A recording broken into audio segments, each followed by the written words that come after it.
Chapter 14. When Wu Qi arrived at the scene, he saw a group of men in black had dispersed the guards beside the carriages and were rushing toward Lu Qingfeng like a swarm of bees. The leader of these men in black was shouting, ordering his men to chop off Lu Qingfeng's left hand. From a distance of a few hundred feet, the leader of these men in black was about to swing his long blade at Lu Qingfeng.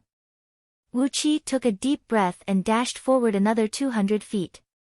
He quickly glanced at Lu Qingfeng's carriages, then his eyes suddenly landed on the carriage that Lu Qingfeng was sitting in. The 6 carriages in front of him were just luxurious. But Lu Qingfeng's carriage was floating in the air, and underneath it, there was a floating formation. Those who were able to use this kind of carriage must be some high-ranking officials or rich young masters in this world. What did high-ranking officials and rich young masters represent? It represented power. It represented resources, it represented that they had a lot of things that could interest Wu Qi. There was nothing in Meng village that could attract Wu Qi, who had inherited the scroll of stealing. But, there must be something that could help Wu Qi in the hands of these noble young masters. After injecting the innate water energy into his eyes, a blue light flashed in Wu Qi's eyes. He quickly glanced at those men in black. The cultivation level of these men in black was quite impressive, but that was all there was to it. Except for the leader of these men in black, who had barely reached the peak of the Hotian stage, the rest of them were just ordinary warriors. Their strength was about the same as Zhang Hu's barbarian hunters.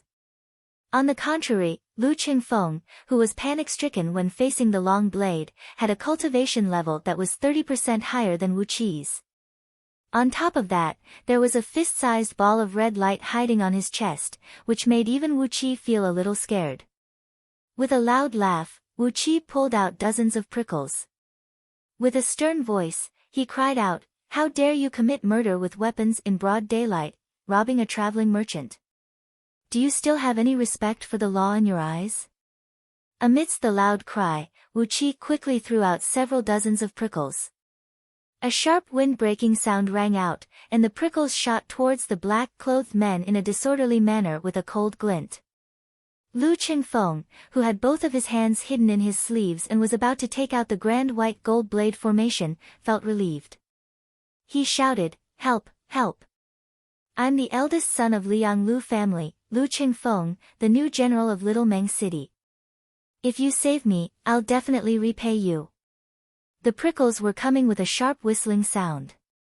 Those men in black didn't have the time to attack Lu Qingfeng, and quickly swung their blades to save themselves.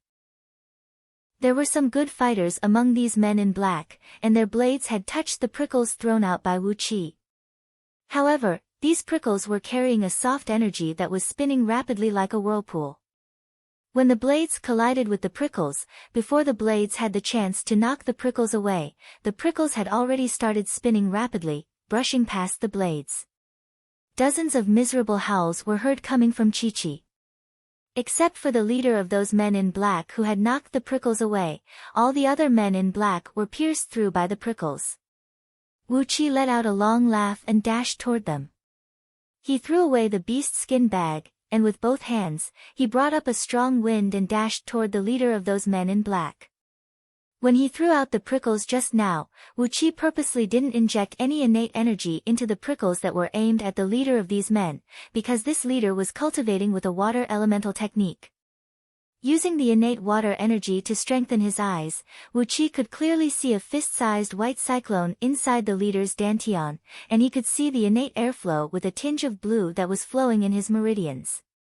The hand of Web brought up countless soft whirlpools and slapped toward the leader's head, and the innate cold energy that came with the innate water energy was unleashed.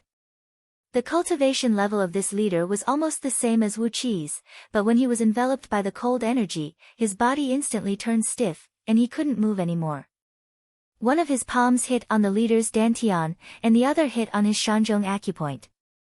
With the picking star's hand, the leader's innate energy, which was close to the peak of Hotian level after decades of hard work, suddenly surged out from his body, turning into a cold current and flowing into both of Wu Qi's palms.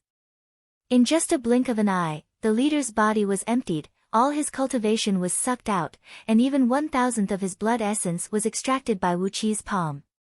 Wu Qi backhanded and slapped on the leader's face. The soft energy from the palm penetrated into the leader's body, and shook the leader's brain into mush. Dirty blood burst out from his 7 apertures, and he could no longer live. With both of his hands lightly drawing a circle in front of him, Wu Qi took the opportunity to search the leader's body, and transferred all the items in a small leather bag tied around the leader's waist into his own body. The leader's disciple of the underhand sect, and also a future Qi cultivator who inherited the scroll of stealing. How could he let this man's belongings go to someone else? For ordinary warriors, after cultivating their innate energy for 10 years, they would have a cultivation level of 10 years. For those talented warriors, after cultivating their innate energy for 60 years, they would have a cultivation level of the peak of the Hotian realm. They would then try to break through the conception and governing vessels, and reach the so-called Xiantian realm. After Wu Qi inherited the scroll of stealing, all the energy from the innate water stone in the sect leader's token had been injected into his body. But most of the energy was used to protect his body in the great universal dimensional portal. As a result, his innate water energy was only at the peak of the Hotian realm. Now, the leader's innate energy, which was equivalent to 50 years of cultivation for an ordinary warrior, had all been injected into his body. Wu Qi could only feel the cold air in both of his arms. The innate water energy had turned into a whirlpool in the water meridian of the 7 stealing heaven meridians in his arms, and was continuously absorbing the water elemental energy.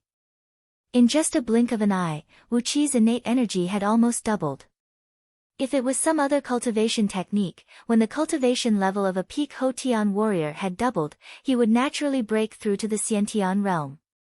But the magical powers of the scroll of stealing were not something any ordinary cultivation technique could compare with. The suddenly increased innate energy had circulated 3 times through the water meridian. About 50% of the innate water energy had quickly merged with the water meridian, nourishing the water meridian and making it even more flexible. The foundation of all the magical powers of the scroll of stealing was on the 7 stealing heaven meridian in both of his arms.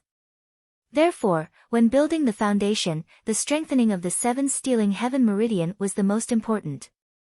After the water meridian was strengthened, no matter if it was the upper limit of the innate energy it could hold, or the circulation speed of the innate energy, they had all doubled. Wu Qi could only feel a cool and smooth feeling on both of his arms, and his whole body was indescribably comfortable. Everything happened in just a blink of an eye. Wu Qi took a deep breath comfortably, cupped his fist and bowed to Lu Qingfeng, and said, "Young master, Wu Qi offers his greetings." Lu Qingfeng's eyes shone with a strange light. He looked at Wu Qi from head to toe, then looked at those men in black who were easily killed by Wu Qi. Hastily, he jumped down from the coach and held Wu Qi's hand tightly with both of his hands. "No need to be so courteous, no need to be so courteous. Warrior Wu Qi, if not for you, I would have been killed by these villains today."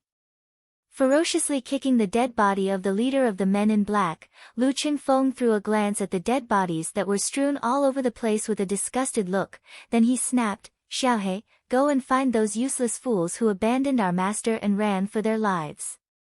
The black man who was driving the coach, Xiaohe, responded in a low, muffled voice. He gave Wu Qi a vigilant look, then he slowly stood up, took out a small and exquisite bone whistle, put it into his mouth and blew it. The sharp whistle spread far and wide.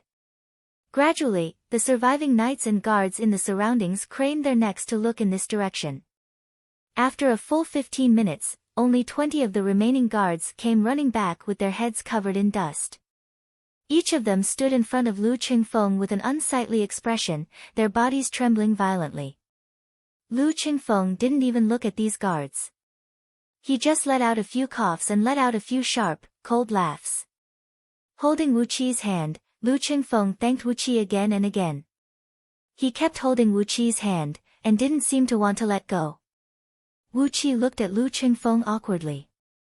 Perhaps this was Lu Qingfeng's way of expressing his gratitude and friendliness. However, no matter if it was Wu Qi, or Wu Wang and Lu Xiaobai, who had fused their souls with him, none of them had ever had this kind of experience. Furthermore, they were all extremely tired of this kind of gesture. On Earth, when two men shook hands for such a long time, it was very easy for people to misunderstand. However, when Wu Qi glanced at the coach behind Lu Qingfeng, which was floating 3 feet above the ground, he resisted the urge to knock Lu Qingfeng down with a palm strike and rob him of all his belongings. He had just arrived in this world, so it was better for him to keep a low profile. He had to keep a low profile. At least, before he found out about Lu Qingfeng's background, he couldn't really clean him up. Laughing dryly, Wu Qi kept talking to Lu Qingfeng. Zhang Hu had brought the barbarian hunters and the villagers of Meng village to this place. While Wu Qi and Lu Qingfeng were pretending to be polite, Zhang Hu and the barbarian hunters were cleaning up the dead bodies of the men in black on the ground. The dead bodies of 50 men in black were lined up in a row. All their belongings, including their crossbows and blades, were collected and piled neatly in front of the dead bodies. Dragged by Lu Qingfeng, Wu Qi walked in front of the dead bodies. Other than the leader of the men in black, who died a beautiful death, the rest of the men in black were all killed by the prickles. All of them had shrunk into a small meatball, their bodies were burnt black, and a thick layer of blood covered their bodies. Even their faces when they were alive could not be seen. As for the leader of the men in black, after pulling off the black cloth that covered his face, Lu Qingfeng's expression became extremely weird. The black man Xiaohe and the old black man Laohe, who were following behind him, had their expressions changed as well. Xiaohe even spat on the ground to express his anger. Sneering, Lu Qingfeng picked up a long blade and chopped the face of the leader of the men in black, making it impossible for anyone to recognize his face. Letting out a long sigh, Lu Qingfeng threw the long blade on the ground. Holding Wu Qi's hand, he looked into Wu Qi's eyes with a serious expression. "Warrior Wu Qi, we feel like old friends at first sight. I don't know if there is one thing that you think is a little rude?" Wu Qi glanced at Zhang Hu, who was standing not far away, fiddling with a crossbow. Zhang Hu did not even raise his head, he only shook his head with all his might. Wu Qi understood Zhang Hu's meaning. For a young master like Lu Qingfeng to be assassinated while he was out, this was a pool of pitch-black muddy water. Zhang Hu, who understood the pain, naturally did not recommend that Wu Qi and Lu Qingfeng have any entanglements. But how could Zhang Hu understand Wu Qi's thoughts? Holding Lu Qingfeng's hand, Wu Qi said calmly, "Please enlighten me, young master." Lu Qingfeng breathed out a long sigh. He threw a glance at those guards who were trembling in fear, sneered, and said, "Since I came to Little Meng City, I only have a bunch of useless guards with me. But my life is not in my hands. Warrior Wu Qi is mighty and mighty. A few dozens of thieves are no match for you. Qingfeng, may I be so bold as to ask you to be my hanger-on?" Letting go of Wu Qi's hand, Lu Qingfeng bowed to Wu Qi and said, "Qingfeng is sincere, please accept my offer. Be my right-hand man." Wu Qi touched his chin with his finger. After a moment of silence, Wu Qi smiled and said, "So be it. My teacher once told me that being the right-hand man of a rich family is a good thing." Zhang Hu, who was standing aside, shook his head and lightly stamped his feet. Lu Qingfeng's face was filled with joy. He grabbed Wu Qi's hand again. "Having the help of a warrior, I feel like I've finally met the rain after a long drought." Wu Qi laughed out loud. He shook Lu Qingfeng's hand a few times. Chapter 15.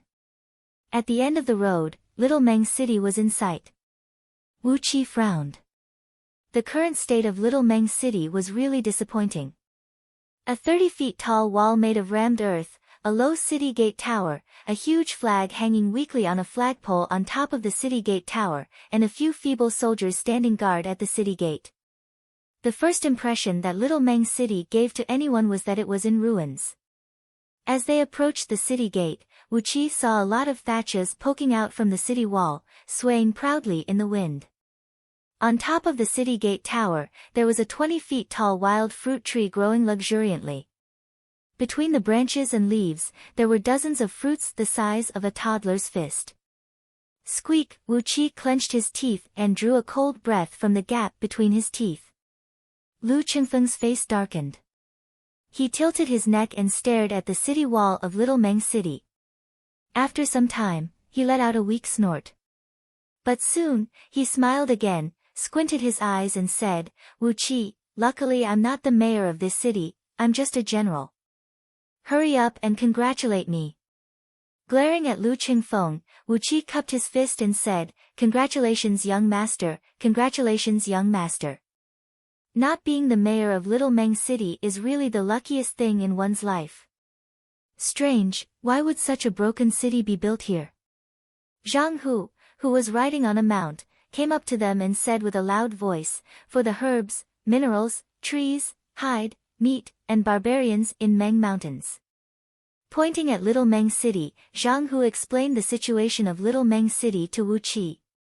Meng Mountains was rich in resources, and no one could ignore them. Therefore, the Lu Kingdom, who had the ruling power of Meng Mountains, had built a city outside of Meng Mountains, responsible for the collection and transportation of all resources.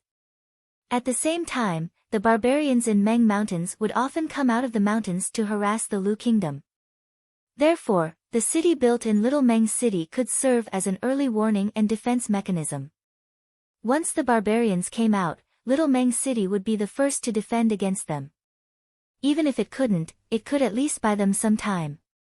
Therefore, Little Meng City only had a population of 30 to 50,000 permanent residents, and more than 200,000 people were moving around the city to make a living. On top of that, 3 brigades and 12 battalions of city guards were stationed here. The total number of soldiers in Little Meng City was nearly 8,000. Even in the other prosperous cities of the Lu Kingdom, it was rare to have such a large number of soldiers stationed here. I see. Lu Qingfeng nodded thoughtfully. Even the Liang city, where the Lu clan is based, has no more than 3,000 soldiers. This small city actually has 8,000 soldiers, no wonder they need a general. As they chatted, the group arrived at the city gates. Zhang Hu cupped his fists towards Wu Qi and Lu Qingfeng. Brother Wu Qi, young Master Lu, this is where we part ways. See you again. Brother Wu Qi, Little Meng City is not a big city. If you have the intention, just come and look for me. My group of brothers will be living in the Fierce Tiger Courtyard located at the east of the city. That will be our base. After saying a few words in a loud voice, especially the words to Wu Qi, Zhang Hu didn't even look at Lu Qingfeng. He just casually gathered his men and rode on the mounts of those dead guards of Lu Qingfeng and rushed into the city. Lao He and Xiao He had an awful look on their faces. Their dark faces were scrunched up. On the other side, Lu Qingfeng let out a smile and said, This Zhang Hu is a good guy, he is a man with a story. Regarding the sons of rich and powerful families as poisonous insects and wild beasts, he is a sensible man, but also a boring man. Wu Qi, what do you think? Looking at the back of Zhang Hu and his men, Wu Qi said honestly, Brother Zhang Hu is a good man. Lu Qingfeng slapped his forehead and said with a smile, He is indeed a good man. Fine, these barbarian hunters will have to deal with the city guards. In the future, as the general, I will take care of them. TSK, don't they need to buy their armors and weapons from me? Wu Qi nodded his head and looked at Lu Qingfeng from head to toe for a while. This general is also in charge of the weapons management in Little Meng City. The villagers of Meng Village also greeted Wu Qi, then they quickly escorted over 30 carts into the city. They also didn't like Lu Qingfeng, this son of a rich and powerful family. They always felt that there was a thick wall between them and Lu Qingfeng. No matter what Lu Qingfeng said or what he did, they always felt uncomfortable. Especially when Lu Qingfeng's bodyguard had injured a few villagers from Meng Village when he was running away. This made it even more impossible for these villagers to be nice to Lu Qingfeng. Although Lu Qingfeng had generously given these villagers a huge amount of medical fees, gave the mounts of his dead bodyguard to Zhang Hu and his men, and even gave away all the weapons of those men in black and some of their belongings, he still didn't leave a good impression on these villagers.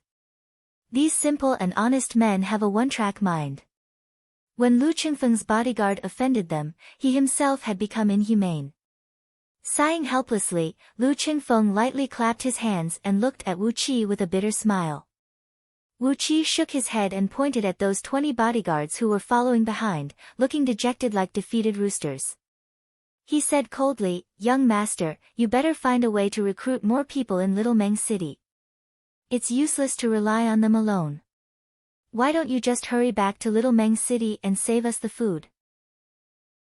Lu Qingfeng forcefully clapped his hands, laughed and said, "You're right, they are my bodyguards. If I keep them here, I'll have to waste the food to feed them. Fine, fine, I have a use for your mounts. Go back to Liang and tell my wife that I've safely arrived in Little Meng City." When those bodyguards heard what Wu Qi said, their expressions changed. Then, when they heard Lu Qingfeng's order, they had the urge to pull out their blades and kill Wu Qi. Leave behind his mount and walk all the way back to Liang on foot? Wasn't this asking for their lives? What's worse, if they were chased back by the young master they served, what would their families think of them? If they were to go back now, a layer of their skin would be peeled off. Over 20 bodyguards scrambled down from their horses. Ignoring the dirt on the ground, they quickly kowtowed and apologized to Lu Qingfeng. Wu Qi stared at these men coldly. With a gloomy face, he said, "Young master, it's all up to you now. It seems they don't take your words seriously." Lu Qingfeng's face turned even darker. He snapped, "Leave your mounts behind and get the hell back to Liang. Don't tell me you want me to punish you according to the family rules." Those bodyguards trembled. They looked at each other and didn't dare to say another word. Dejectedly, they picked up their weapons and belongings, slowly turned around and walked back to where they came from. Wu Qi said with an indifferent tone, "Running away from a thief is a coward. Abandoning your master is a disloyal act. Disobeying your master is a rebellious act." With this kind of trash by the young master's side, what else could he count on them to do? "Why don't we recruit some useful men from Little Meng City? It will be cheaper." Lu Qingfeng stared at Wu Qi thoughtfully, then he nodded his head in agreement. Wu Qi let out an indifferent smile and stared back at Lu Qingfeng. The look in Lu Qingfeng's eyes was deep and complicated. His sleepy and lifeless eyes were like layers of dark curtains, hiding many unknown secrets. Wu Qi's eyes were as clear as water, and they shone brightly as if they were devoid of any impurities. But, in the deepest part of his eyes, there was a deep blue ripple. Underneath the calm ripple, there were countless deadly whirlpools. Both of them looked at each other and smiled, then turned to look at the city gate of Little Meng City. All of a sudden, a series of footsteps came from the city. About 300 to 400 men lined up in a ceremonial procession, quickly walking toward the city gate. In front of these people, there was a fat, round man. He was walking step by step with difficulty, panting and wiping the sweat off his face. "Is the young master of the Lu family here?" Lord General, since you're here, we, the city guards of Little Meng City will have our backbone." From afar, this fat man was shouting with his greasy, sweet voice. Judging from his words, it was obvious that he was here to welcome Lu Qingfeng. When this fat man was in front of him, Wu Qi could finally see his face clearly, and he couldn't help but fall in love with him. This guy's height was about the same as the villagers of Meng Village, about 2 meters tall. But, his waist was about twice the size of Wu Qi's height. From top to bottom, his body was covered with white and tender fat. Even his ears, which were the hardest to build fat on, were covered with layers of white meat. They looked no different from a pig's ear. This guy's facial features were even more interesting. Not only did he have a meatloaf face, but the facial features on his fair and clean face were so exquisite that it made people speechless. Watery peach blossom eyes, too bad they were 2 sizes smaller. Tall nose bridge, Too bad it was half an inch shorter. A pair of delicate, cherry-like lips, the size of a red cherry, dotted the lower center of his face. That sweet voice came from this small mouth. Shivering, Wuqi didn't dare to take another look at this guy's body. With a pair of sneaky eyes, he quickly glanced at the fat man's clothes. His clothes were made from the best quality silk. Wuqi instantly felt relieved. A place with silk products, no matter how bad it was, it couldn't be that bad. The golden crown on his head was made from purple gold. It was shining with a golden light and was surrounded by a purple mist. Purple gold was a good material. According to Scroll of Stealing, purple gold was a basic material with a wide range of uses. No matter if it was a flying sword or a magical weapon, a large amount of purple gold would be needed. This guy could use purple gold to make a crown. It showed that there was a purple gold mine here. Collecting a large amount of purple gold was not a difficult task. On top of the crown, there were 3 thumb-sized gemstones and 4 pearls. The 3 gemstones were as red as blood. Just by looking at them, Wuqi would feel hot. These 3 gemstones contained fire elemental energy. They were also useful treasures for cultivators. Compared to the 4 pearls, these pearls were just ordinary stuff. Meng Mountain was not close to the sea. Having 4 pearls on top of the crown was already a luxurious decoration. As for the 3 gemstones, Wuqi had to find out if they were bought from somewhere else or produced locally in Meng Mountain. Other than that, there was a very eye-catching jade belt on the fat man's waist. Especially the fist-sized oval green gemstone in the middle of the belt, it made Wuqi's heart beat faster. That was not an ordinary gemstone, it was obviously a mid-grade, green wave stone, a type of water elemental energy stone. However, the most valuable thing was not these items. It was the golden ring on the fat man's right thumb. On top of the ring, there was a bean-sized red crystal that was shining brightly. When Wuqi saw the ring, his heart almost jumped out of his chest. The golden ring was made from heavenly gold, an upper-grade metal elemental material. Just a small piece of heavenly gold the size of the ring was enough to fuse with other materials and forge a powerful metal elemental magical treasure. As for the red crystal, it was an upper-grade, red flame spirit crystal that could automatically absorb the fire elemental energy drifting between the heaven and earth. This thing could be used as an energy stone to aid in cultivation, or it could be used to forge an upper-grade magical treasure. Although this fat man looked a little ugly, every part of his body was a treasure.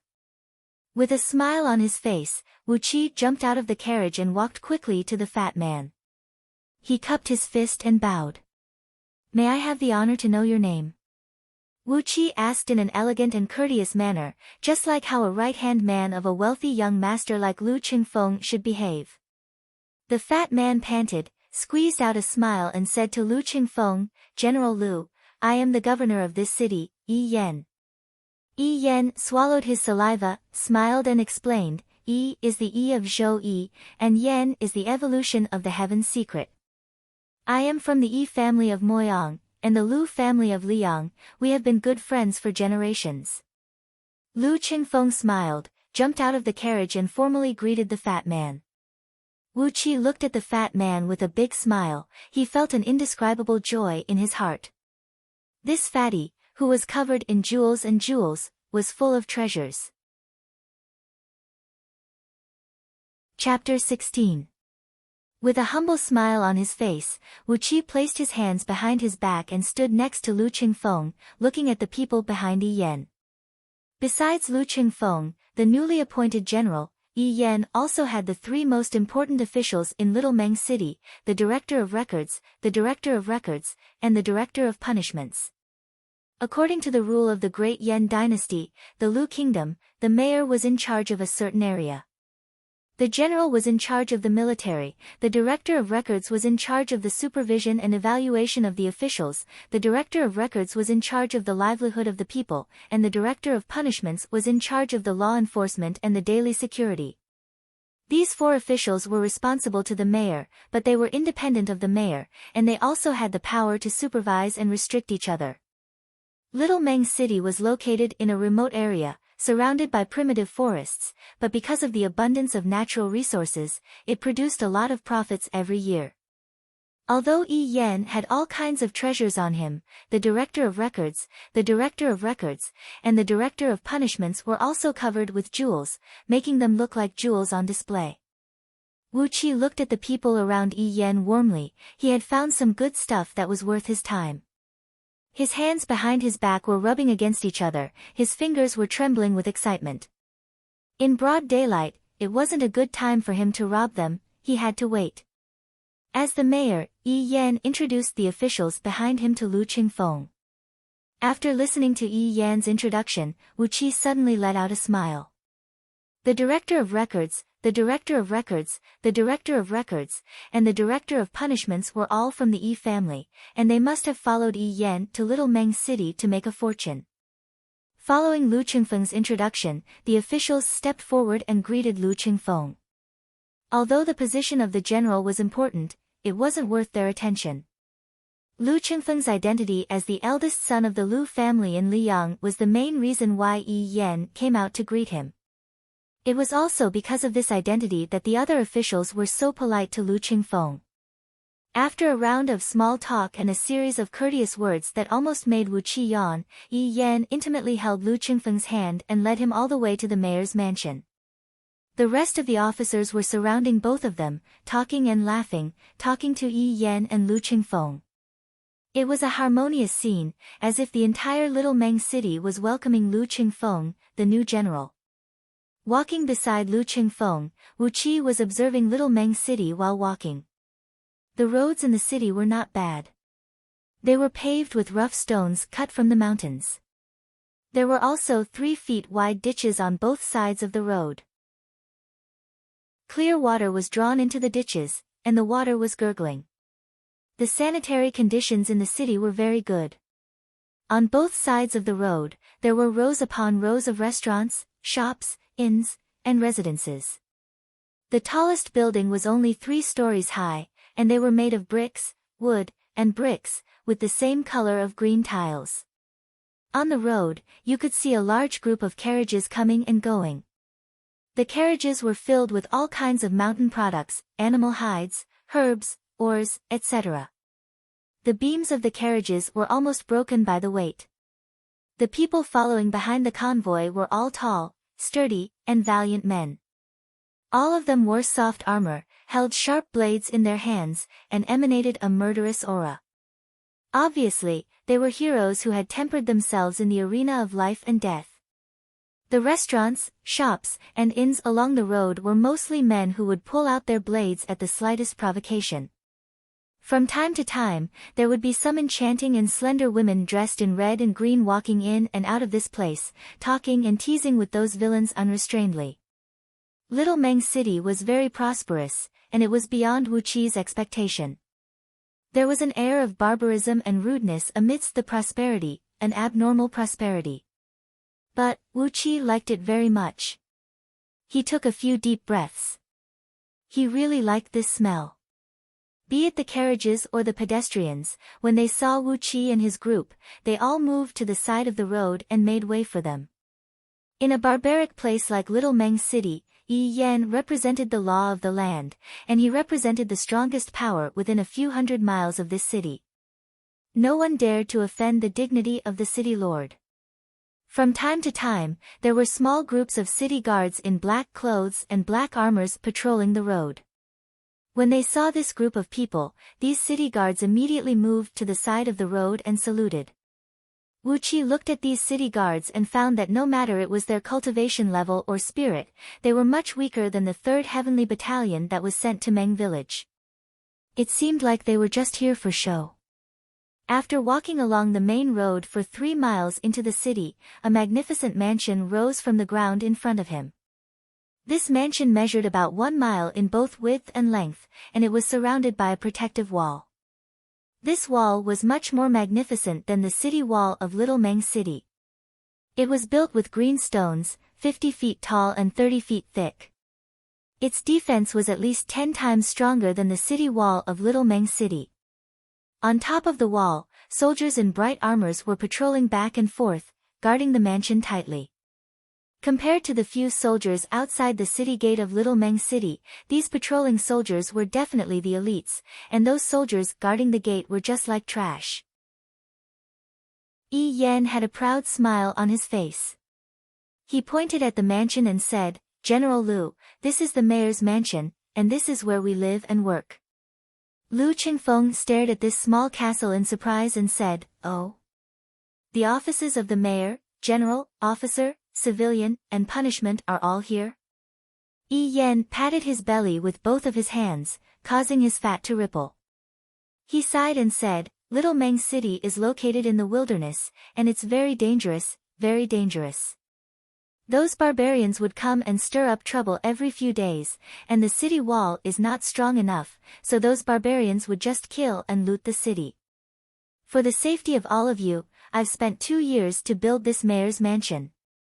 The Dianli, Dianmin, and Dianxing members of the Yi family quickly flattered Yi Yan, praising him for spending a huge amount of money to build this mayor mansion for the safety of all the officials present, saying that it was a great contribution to the current generation and a great benefit to the future generations.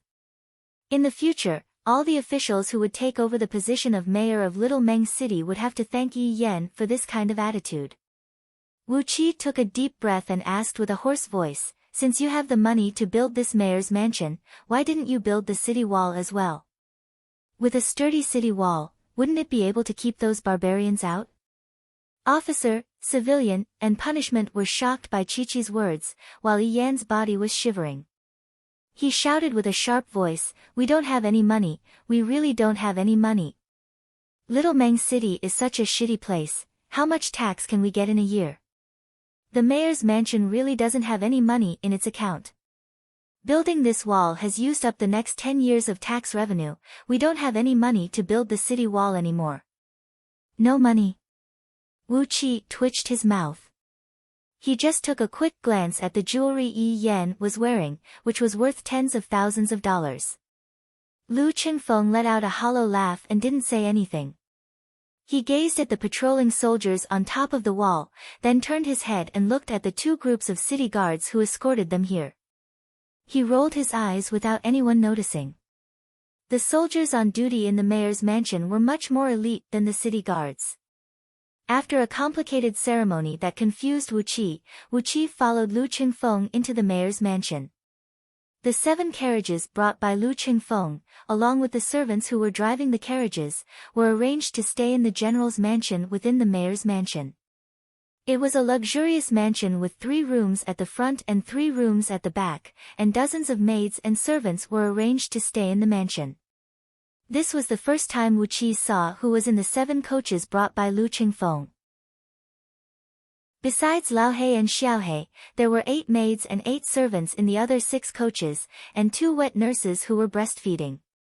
This was the first time Wu Qi heard from Lu Qingfeng that these wet nurses were the candidates for the human medicine. Human medicine. Wu Qi had gained a deeper understanding of this world. After hastily arranging some serving ladies and maidservants, Yi Yan sent someone to invite Lu Qingfeng to a banquet to welcome him. The feast was arranged in the inner hall of the mayor's mansion. The guests included all the officials in Little Meng City, including Yi Yan. There were more than 200 of them.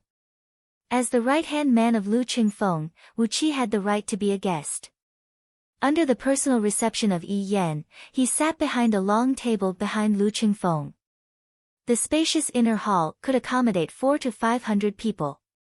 There was a long table in the middle of the hall, and Yi Yan was struggling to sit behind it. On both sides of the hall were the seats for the general, the director of records, the director of records, and the director of records. Apart from Lu Qingfeng, who only had Wu Qi behind him, the other 3 had their hanger-ons behind them, ranging from 3 to 5 to over 10 hanger-ons.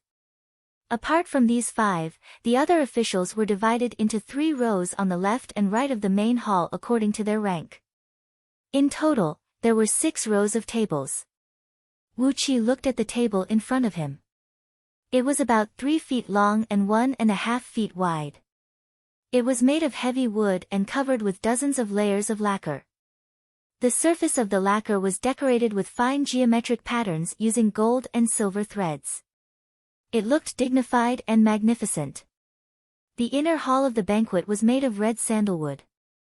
Everyone was sitting on a thick and soft cashmere blanket, which made the atmosphere feel warm and comfortable. There were 2 rows of pillars in the inner hall, which were made of a whole piece of gold-threaded jinnan wood. Dragons and phoenixes were carved on it, and it looked magnificent. The ceiling of the inner hall was also made of red sandalwood. There were dozens of lanterns hanging on the ceiling, brightly illuminating the entire hall. In the corners of the inner hall, there were candlesticks in the shape of branches. The candles were burning brightly. It was unknown what kind of spices were mixed into the candles, but the air was filled with a warm and refreshing fragrance. Just now in the general's office, Wu Qi had taken a bath, and he used a scarf to wrap his bald head. He had also changed into a comfortable and loose silk robe, and he was wearing a pair of soft cloth boots. Now, when he smelled the warm fragrance in the air, he felt like falling asleep. Yi Yan's style was luxurious, but Wu Qi really appreciated this kind of luxury. At least, it was much more comfortable than the conditions in Meng village. Wu Qi was not a sadhu. If he could make himself feel more comfortable, why would he want to suffer? Straightening his waist, Wu Qi sat behind Lu Qingfeng and kept looking at the other officials in the hall. All of them had their attention on Lu Qingfeng, and they kept showing their bright smiles to Lu Qingfeng. As for Wu Qi, except for a few serving girls who were sneaking glances at him, no one paid any attention to him. Suddenly, Yi Yan applauded and shouted, "Is everyone here? Come on, let's welcome General Lu back to Little Meng City. It's been a long journey from Liang to Little Meng City. I think General Lu must have had a hard time." Hundreds of serving girls walked out from the back of the hall like butterflies. They placed a bronze wine cup in front of everyone and poured the fragrant wine into it. Everyone raised their cups to Chi-Chi and shouted at Lu Qingfeng, "General Lu, you've worked hard all the way, you've worked hard all the way." Lu Qingfeng raised his cup and stood up with a smile on his face. He said a few humble words to everyone, and after a series of polite words, everyone drank up the wine. Yi Yan clapped his hands again. This time, the maidservants served all kinds of delicacies. Plates and bowls were filled with all kinds of exotic delicacies. Although the portions were not big, there were a lot of different kinds of delicacies. The aroma of the delicacies filled the air, making everyone's appetite increase. Wu Qi hadn't had a proper meal for a few days. Looking at the delicious wine and delicacies in front of him, he quickly grabbed his chopsticks, picked up a piece of yellow and bouncy deer tendon and put it into his mouth. The meat was fragrant and juicy, it was indeed delicious. While he was enjoying the delicacies, a muffled sound suddenly came from the hall. A bronze wine cup was thrown onto the floor and smashed into a bronze cake. A muscular man who was sitting behind Director Yi Xing stood up, pointed his finger at Wu Qi and shouted, "Where did this wild man come from? Don't you know the rules? The adults haven't said anything, and you've already started eating?" Everyone in the hall looked over at Chi-Chi. They saw a drop of oil dripping down from the corner of Wu Qi's mouth, and it was very eye-catching under the light. The hall fell into a dead silence, and then a burst of laughter was heard. Chapter 17. The hall was filled with laughter, everyone was laughing at Wu Qi's rude and reckless behavior. Wu Qi chewed on the deer tendon, coldly staring at the burly man. He clearly saw the smug look in Yi Xing's eyes. He suddenly realized that even if he didn't do anything rude, this burly man would still stand up and provoke him. What he did just now was giving the burly man the most reasonable excuse to provoke him. He coldly stared at the burly man, then at Yi Xing. Wu Qi picked up another bear paw and put it into his mouth. While chewing on the bear paw, Wu Qi sneered and said, "I'm eating my food, what does it have to do with you?" The crowd burst into laughter again. Wu Qi's rude words had given them another good reason to laugh at him. The burly man who provoked Wu Qi raised his head up proudly, laughed out loud and said, "You are indeed a man from the jungle, so rude. I really don't know how you got in here. All of a sudden, Lu Qingfeng coughed lightly. His cough silenced the entire hall. Even Yi Yan, who was laughing so hard that his flesh almost flew off his body, quickly shut his mouth. Lu Qingfeng slowly stood up, coldly glanced at the crowd, and said with a deep and powerful voice, "Wu Qi saved Qingfeng's life. There is no other reason. Qingfeng was killed by an assassin outside the city. Now he is Qingfeng's chief right-hand man, and it was Qingfeng who brought him to this banquet. Does anyone have any objections?" Except for Yi Yan and his 3 clansmen, all the other officials lowered their heads. No one dared to look at Lu Qingfeng. Lu Qingfeng smiled faintly, picked up his chopsticks, picked up a few pieces of meat and put them into his mouth, chewing without restraint. "I, Lu, have traveled a long way, and I was tempted by the delicious food and wine. That's why I ate a few pieces. Does anyone have any objections?" The hall was silent, no one made a sound. Some of the timid officials even had their legs trembling, causing the tables in front of them to knock against the floor, making a clear sound. This was the power of Lu Qingfeng's words. Yi Yan shook his chubby head, looked left and right, and suddenly laughed out loud. "Ah, it's a misunderstanding, a misunderstanding. General Lu is a straightforward man. Ha ha ha, we don't need to care about these common etiquettes. Ah, misunderstanding, it's all a misunderstanding.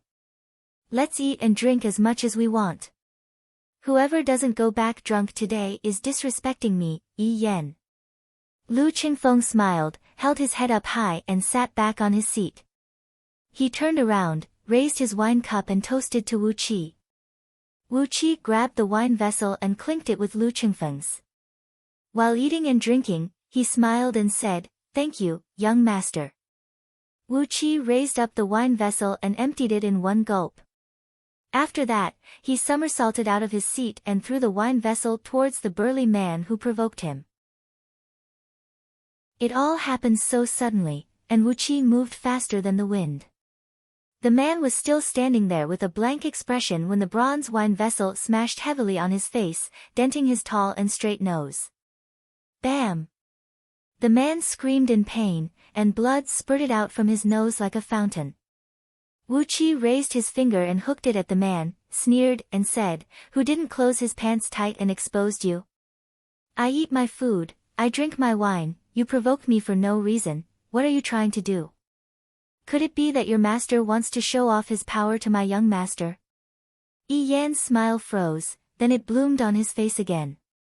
Yi Xing stared at Wu Qi and said coldly, "How dare you? How could I provoke General Lu for no reason? How could I dare to provoke General Lu for no reason? It's just that this right-hand man of mine is a straightforward man who abides by the rules of etiquette. He can't stand some things." Lu Qingfeng was playing with the bronze wine cup. He sneered and said, "So, it's Qingfeng's right-hand man who doesn't know the rules of etiquette, and is despicable in nature?" Yi Xing's expression changed, but he didn't say a word. Obviously, he agreed with what Lu Qingfeng said. Lu Qingfeng's face immediately turned unsightly. He stared at Yi Xing coldly, sneered and said, "Wu Qi, since he has said so, why don't you fight with him? Don't let the Liang Lu clan lose face." Yi Yan took a sip of wine from his wine cup, and didn't say a word. On the other side, Yi Xing stuck out his chest and shouted sternly, "Ada, since General Lu has said so, you should have a good fight with warrior Wu Qi. Don't embarrass our Yi family." The hall was quiet, none of the officials dared to make a sound. Things had escalated to this point, it had suddenly become a fight between the Lu family and the Yi family. How did they play this game? All the officials in the hall were very careful, not daring to make any noise. If they, as small officials in a remote town, were to get involved in a fight between 2 influential families, it would be a disaster that could destroy their families. But faintly, these officials felt a strange impulse in their hearts. They had heard a lot about the fights between the sons of the influential families, using their right-hand men to kill each other, but this was the first time they had seen something like this. They couldn't help but feel excited. Especially, Lu Qingfeng was representing the Liang Lu family, which was the most influential family in the Lu kingdom, excluding the royal family. If Lu Qingfeng's only right-hand man was killed here, what would Lu family's reaction be? If the Lu family's revenge was directed at Yi Yan and his men, perhaps the political scene in Little Meng City would be reshuffled, and everyone would have a chance to be promoted. A hideous laugh was heard, as Ada, the right-hand man of Yi Xing, strode out from the room. He waved his two fists, which were the size of a wine jar, and waved them at Wu Qi. Wu Qi stared mockingly at Ada's burly body, which was 2 heads taller than him, and shook his head disdainfully. Anyone could tell that Wu Qi didn't take Ada seriously. Ada's expression changed, and he shouted angrily, "What weapon are you using?" Wu Qi raised both of his hands, sneered, and said, "Do I need a weapon to defeat you?" Wu Qi's hands were slim, and under his bronze skin, one could see the green veins. No matter how one looked at it, these hands didn't look like they had any strength. A few men in military uniforms looked at Wu Qi's hands, and shook their heads at the same time. Ada stared blankly at Wu Qi's hands, and couldn't help but let out a hideous laugh. Without saying anything, he threw a punch toward Wu Qi. All the muscles in Ada's body twitched violently, and his fist tore through the air, producing a deep, muffled sound. All the people could vaguely see a shadow of a fist flashing by, and then the fist had pierced through Wu Qi's head. Cries of shock came from the hall, followed by a shrill roar. A large amount of blood sprayed out from his mouth. Wu Qi, who looked as if his head was smashed, was now standing firmly where Ada was just a moment ago. On the other hand, Ada, who was showing off his prowess just a moment ago, was now coughing up blood and falling to the ground. Among all the people present, only a few of them had seen what happened just now. As soon as Ada swung his fist, Wu Qi moved. Like a slippery loach, he scurried to Ada's back in a flash. Afterwards, his palms moved like a windmill, striking at Ada's back randomly. In a flash, he had struck Ada's back 36 times.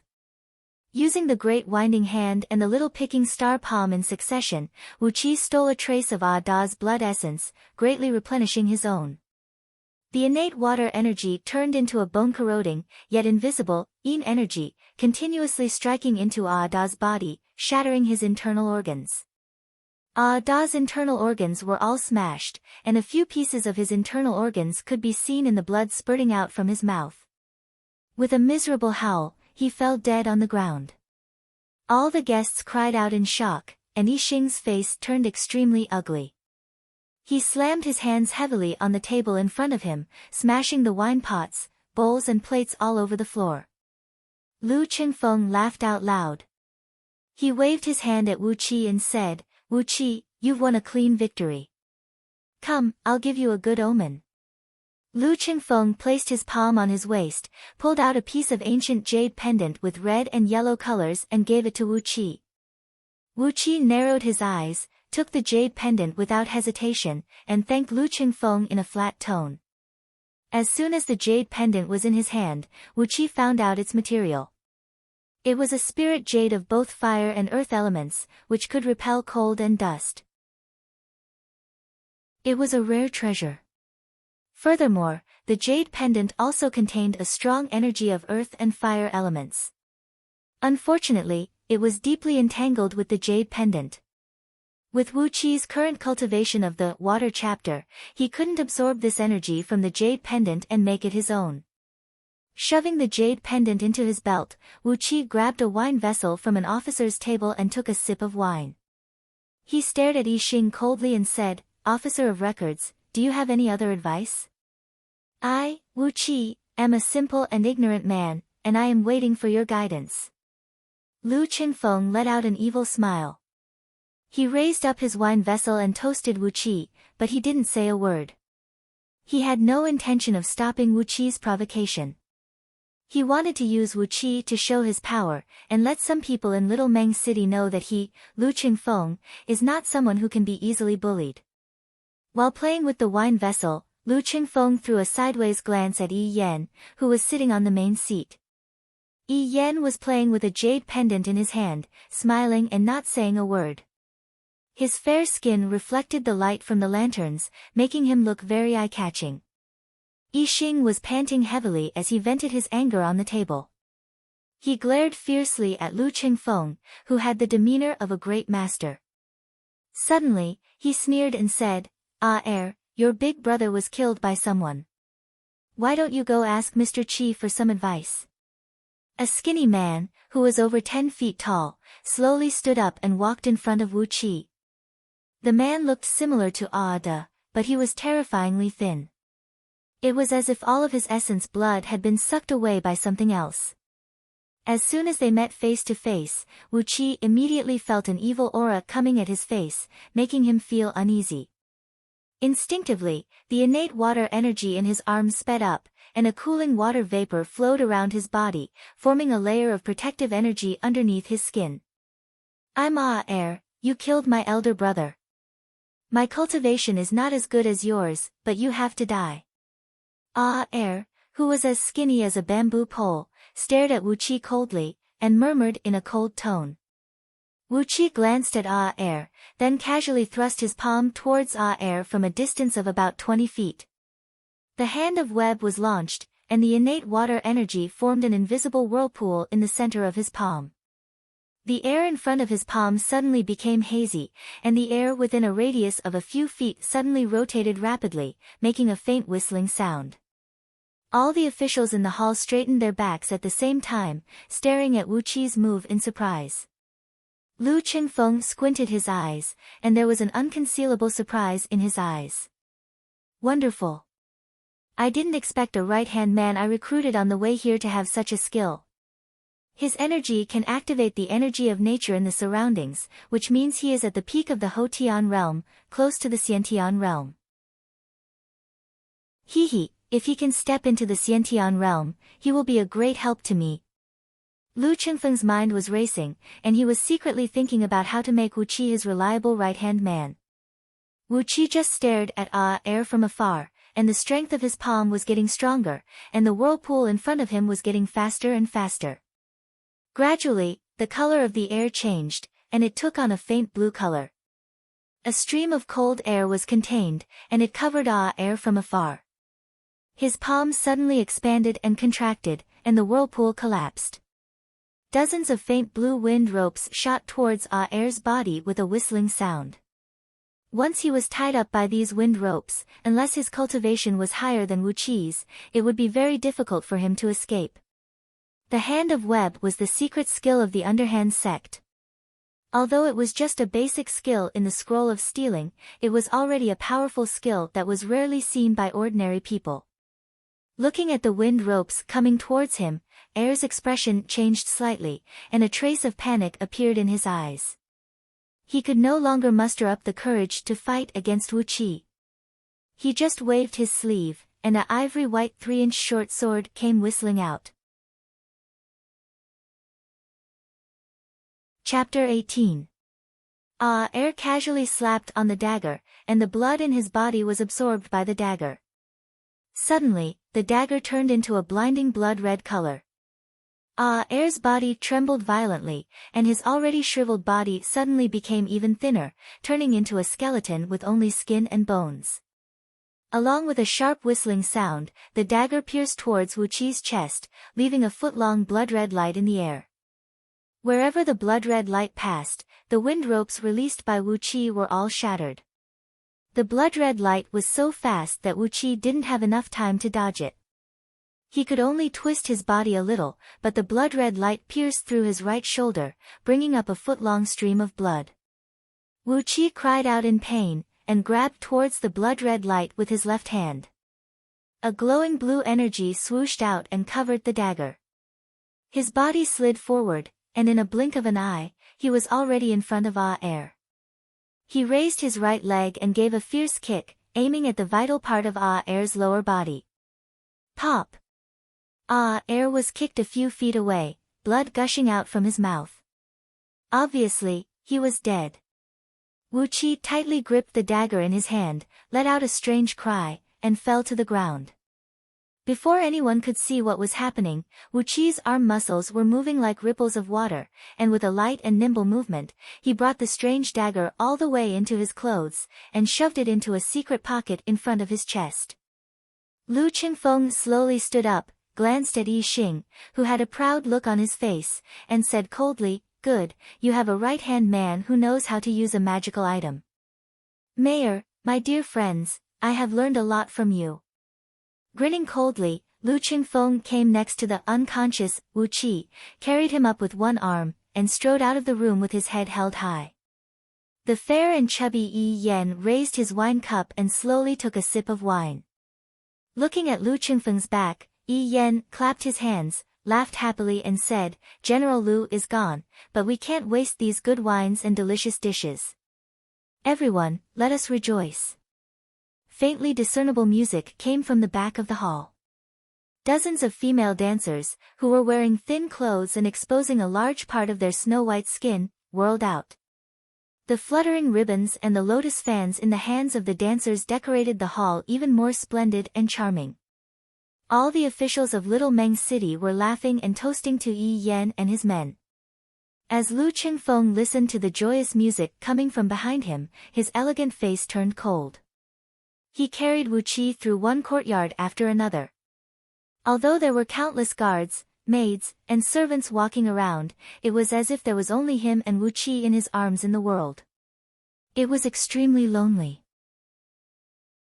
After walking through 3 courtyards, when they were about to reach the general's office, Wu Qi suddenly opened his eyes and blinked at Lu Qingfeng. Lu Qingfeng was stunned. He subconsciously wanted to throw Wu Qi away. Wu Qi quickly shushed him and said with a low voice, "Wait, I'm still unconscious. Please bring me back, young master. Let everyone know that I'm severely injured by that lower-tier magical item. I need a few days to recover, and I won't be able to move." Lu Qingfeng carried Wu Qi in his arms and continued walking. While walking, he asked with a low voice, "Why are you here?" Wu Qi let out a hollow laugh. He took a glance at the secret pocket on his chest and said with a low voice, "A lower-tier magical item, it must be worth quite a lot, right?" Lu Qingfeng was stunned, then burst out laughing and said, "You're right. I'm afraid this lower-tier magical item was given to Air by Yi Xing. If he really wants to take it back, it will be a big problem." Wu Qi let out a few laughs, then he closed his eyes and pretended to be unconscious again. He murmured, "Young master, it seems that your identity as the eldest son of the Lu family doesn't really work. Isn't the Yi family on good terms with the Lu family? Why are they targeting you like this?" Lu Qingfeng didn't say anything for a long time. After a long time, when they were almost at the suite that was arranged for Wu Qi, Lu Qingfeng said in a low voice, "Yes, the Lu family and the Yi family have been on good terms for generations, and they are even in-laws. But it has nothing to do with me." Lu Qingfeng shouted at Laohei and Xiaohei to find some medicine and hot water to treat Wu Qi. Lu Qingfeng lowered his voice and said, "How can the eldest son of the Lu family come to a small city like this to be a general? I'll tell you the reason later. If you regret, you can abandon me and find another way out." Wu Qi closed his eyes, his lips moved a little, and said in a low voice, "Sending coal in the snow is better than adding flowers to a brocade. I bet you will be rich." Lu Qingfeng was stunned, then suddenly let out a heavy sigh. Laohei and Xiaohei had already rushed over with a few of Lu Qingfeng's maids. Different from the guards that the Lu family arranged for Lu Qingfeng, these maids were all slaves that Lu Qingfeng bought and taught since they were young. They were the only few people that he could trust. After a long while, Lu Qingfeng cleaned the wound on Wu Qi's right shoulder, applied a thick layer of gold ointment, and left Wu Qi to rest in the room. He also left 2 maids to take care of Wu Qi in the outer room. In the eyes of those serving ladies and maidservants arranged by Yi Yan, Wu Qi was severely wounded and could not get up from the bed. Immediately, all their attention was focused on Lu Qingfeng. After messing around for a while, it was already late at night. The suite that Wu Qi was staying in had 2 bedrooms, one bright and one dark, a small living room and a study room. Now, the bedroom was occupied by Wu Qi, and the outer bedroom was occupied by two of Lu Qingfeng's maids. The two maids couldn't stay up all night. Although Lu Qingfeng asked them to take good care of Wu Qi, they had already fallen asleep on the bed in the outer room. Wu Qi, who was unconscious, stood up nimbly, walked out of the room quietly, and pressed a few acupoints on the two maids' bodies. The acupoints he pressed down on were enough to make the two maids sleep until the next morning. Back to his own bedroom, Wu Qi pushed open the window. Outside the window was a garden filled with lush trees and exotic flowers. At the corner of the garden, there was a side door that led directly to the small training ground outside the general's office. Many officials of the general's office lived nearby.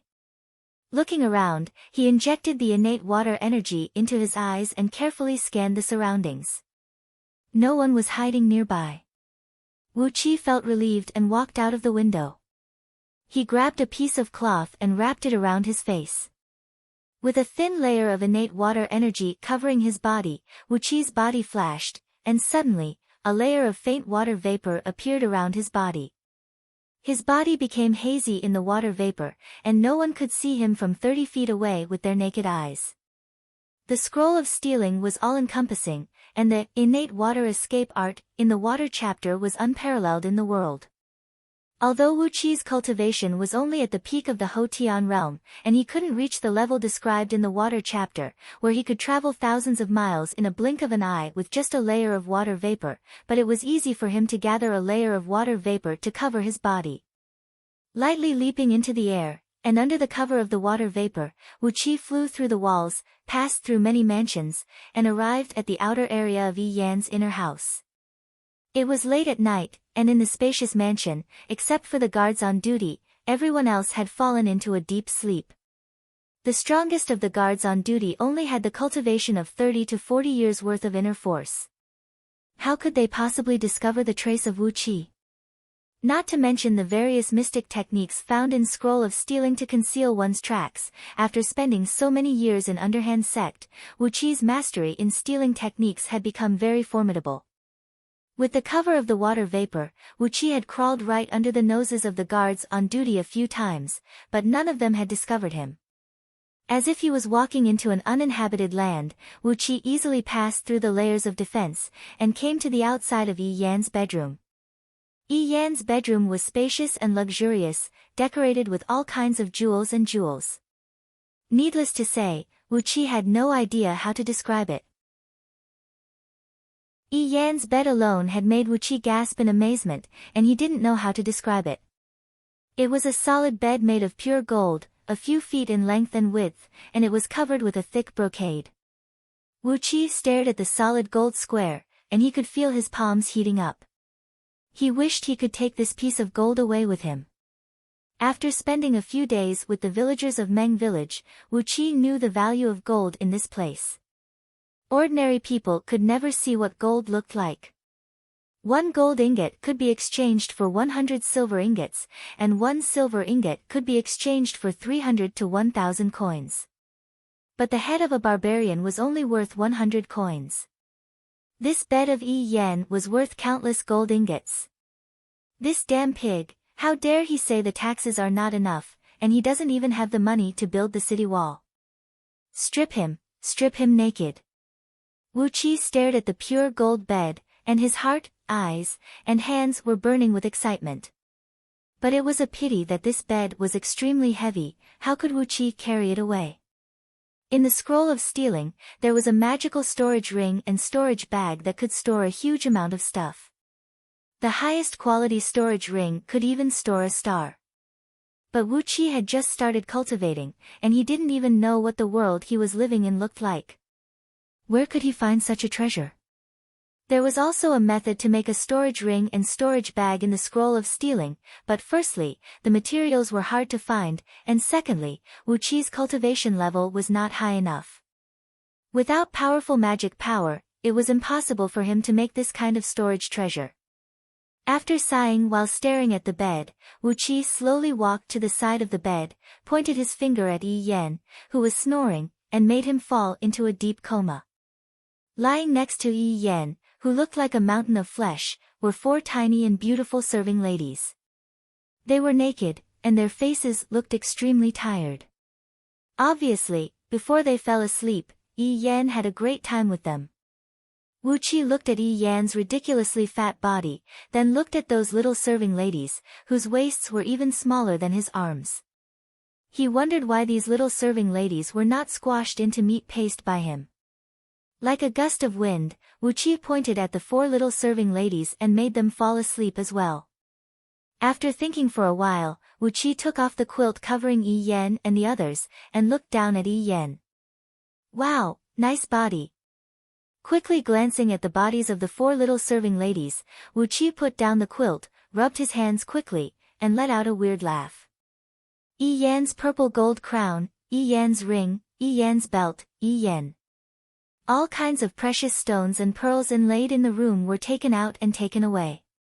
In the cupboard at the corner of the room, there was a big pile of beautifully made gold biscuits, all taken away as well. After years of training in the underhand sect, Wu Qi's eyes had become extremely sharp. He could clearly see the value of all the gold, jade, and pearls.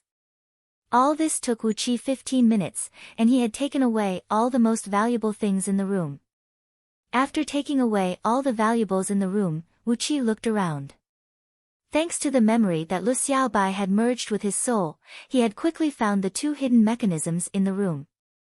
Moving away the 2 bronze deer sensors in front of Yi Yan's bed, Wu Qi stamped his foot on the floor, and the wall at the corner of the bedroom moved away, revealing the door of a secret chamber.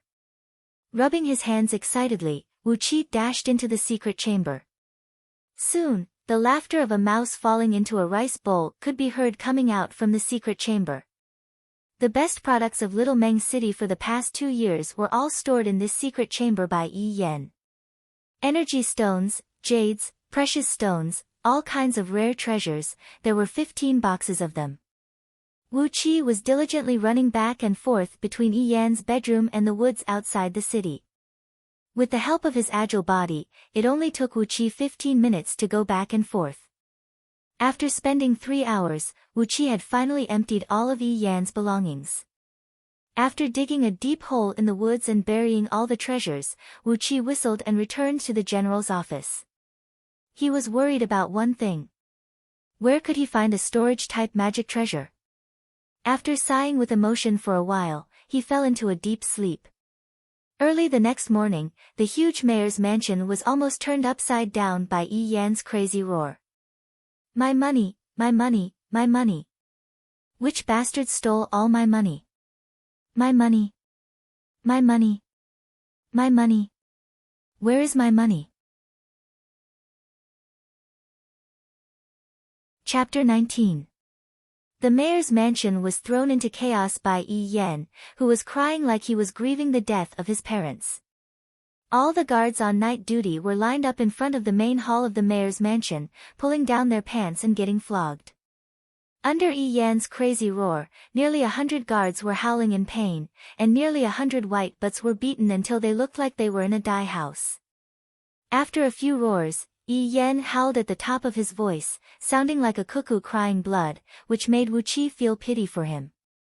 Ow! My money, my money, my money, my money, my money, my money. Ow! The money that I've robbed for 3 years, my money, my money. Ow! I've risked my life to come to Little Meng City, I've been robbing the land day and night, my money. Ow! Without money, how am I going to take care of my 130 women? I have so many women, so many hangers-on, so many guards. How am I going to take care of them, how am I going to take care of them? My money, my money, my money. Ow! Without money, how am I going to bribe, how am I going to get promoted, how am I going to leave this damn place?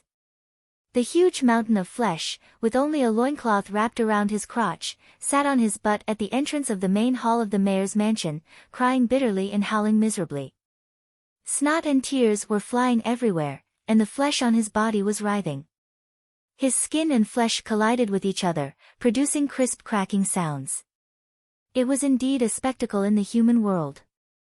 Yi Xing and the other 2 brothers of Yi Yan were staring at him, scratching their heads, but they had no idea what to do. They kept sighing, as they were frightened by the great loss that Yi Yan had suffered. This was too cruel, too cruel. Except for that heavy golden bed, all of Yi Yan's belongings were taken away, even his silk clothes that were of better quality were taken away. The three of them looked at each other, and decided that from tonight onwards, they would double the number of guards in their mansion. Wu Qi, who had not fully recovered from his severe injury, followed Lu Qingfeng and rushed over to comfort Yi Yan. At this moment, Yi Yan was at his weakest. He didn't care who was comforting him, he hugged Lu Qingfeng's sleeves and cried loudly, snot and tears all over Lu Qingfeng. "General Lu, my money. You're the general of Little Meng City, you have to catch these thieves and cut them into 1,000 pieces." Sob sob, "I've worked hard for 3 years to scrape the land, not letting go of a single penny. That's all I've got. I'm saving it to bribe and buy an official position." Sob sob, "Do you think it's easy for us bastards to get promoted and get rich? Is it easy? Those bastards, General, you have to help me catch them, kill them all, kill them all, kill them all, let their blood flow like a river." With a bitter smile, Lu Qingfeng promised Yi Yan one by one. He struggled to get away from the fat man's arms, pulled up his sleeves, turned around and walked away while panting. Wu Qi was running behind Lu Qingfeng, and he could hear Lu Qingfeng cursing in a low voice, "Bullshit, bullshit, it stinks.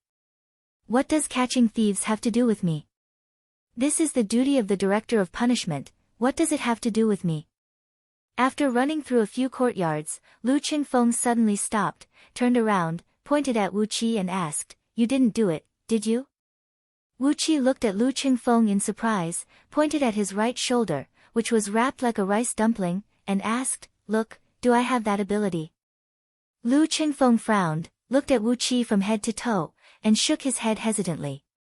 "Yes, you're injured. But I still think it's you who did it." Who cares, I'm not the one who got robbed."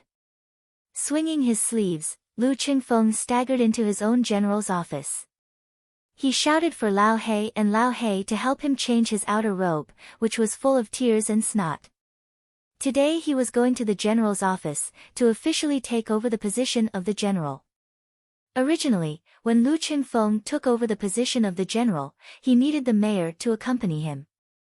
But looking at Yi Yan's condition today, Lu Qingfeng didn't count on him. Wu Qi stared at Lu Qingfeng, who was swaggering into the room. His lips twitched and he murmured under his breath, "Could this guy be born in the year of the dog?" After waiting for a quarter of an hour, Lu Qingfeng had changed into a black uniform, with an iron plate and a long sword hanging on his waist, and a 1 foot and 2 inches tall black gauze hat on his head. He strode out of the office. Xiao He, with a ferocious face, had put on a heavy fish-scale armor, and was carrying a 12-feet-long iron halberd, following closely behind Lu Qingfeng. With both hands clasped behind his back, Lu Qingfeng stood in front of the general's office, raised his head and gazed at the gray sky. He said in a self-mocking tone, "Since the great Yan dynasty was founded 2,000 years ago, and since the Lu kingdom was founded 300 years ago, I'm afraid I'm the poorest general. 1 personal guard, 1 right-hand man, and now I'm taking over the position." Wu Qi thought of those 200 personal guards of Lu Qingfeng, who were either killed or chased away, and shook his head. Breathing out a long sigh, Lu Qingfeng shrugged his shoulders, and a desolate look emerged on his face. But soon, he took a deep breath, and like a seedling that had just received a good rain after a long drought, his entire body was filled with new vigor. Reaching out his hand and striking the air, Lu Qingfeng let out a long laugh and said, "But, I still have a right-hand man in a personal guard.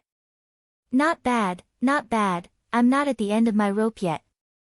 Both of you, today, I, Lu Qingfeng, will start from a small general of Little Meng City.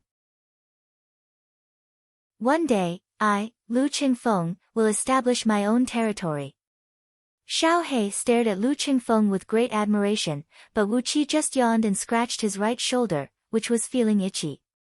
Letting out a few cries into the sky, Lu Qingfeng brought both of them and walked around a 10 feet thick inner wall, went through a 100 feet long tunnel, and arrived at a spacious courtyard. This courtyard was at least 1,000 feet in both width and length, and there were a few public houses surrounding this courtyard. The General of Little Meng City, Office of Records, Civilian Office, Director of Punishment, and a few other important departments were all working here. On the south side of the square, there was a small door less than 10 feet wide, which led directly to the main street outside the mayor's mansion. Some businessmen and residents of the city were walking in and out of this door, going to different government houses to work.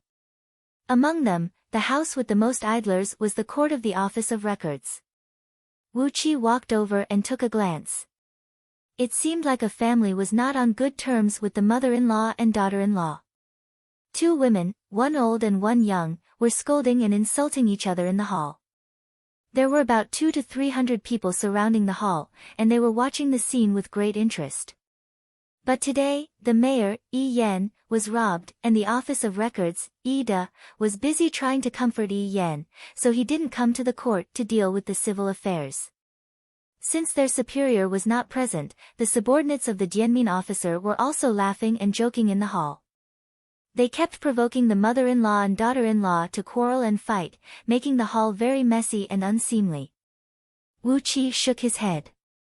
Looking at the behavior of these officials, he knew what Yi Yan and his brothers had done to Little Meng City.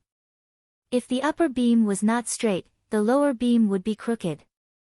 The officials of Little Meng City had long been led astray by them.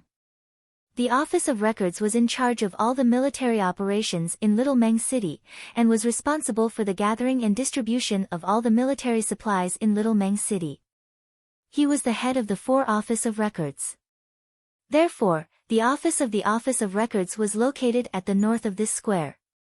In front of the door, there were 3 tall masts, and there were 4 small offices lined up in a row, surrounding the main hall where the general used to deal with all the affairs. On both sides of the Office of Records, there were 4 small offices.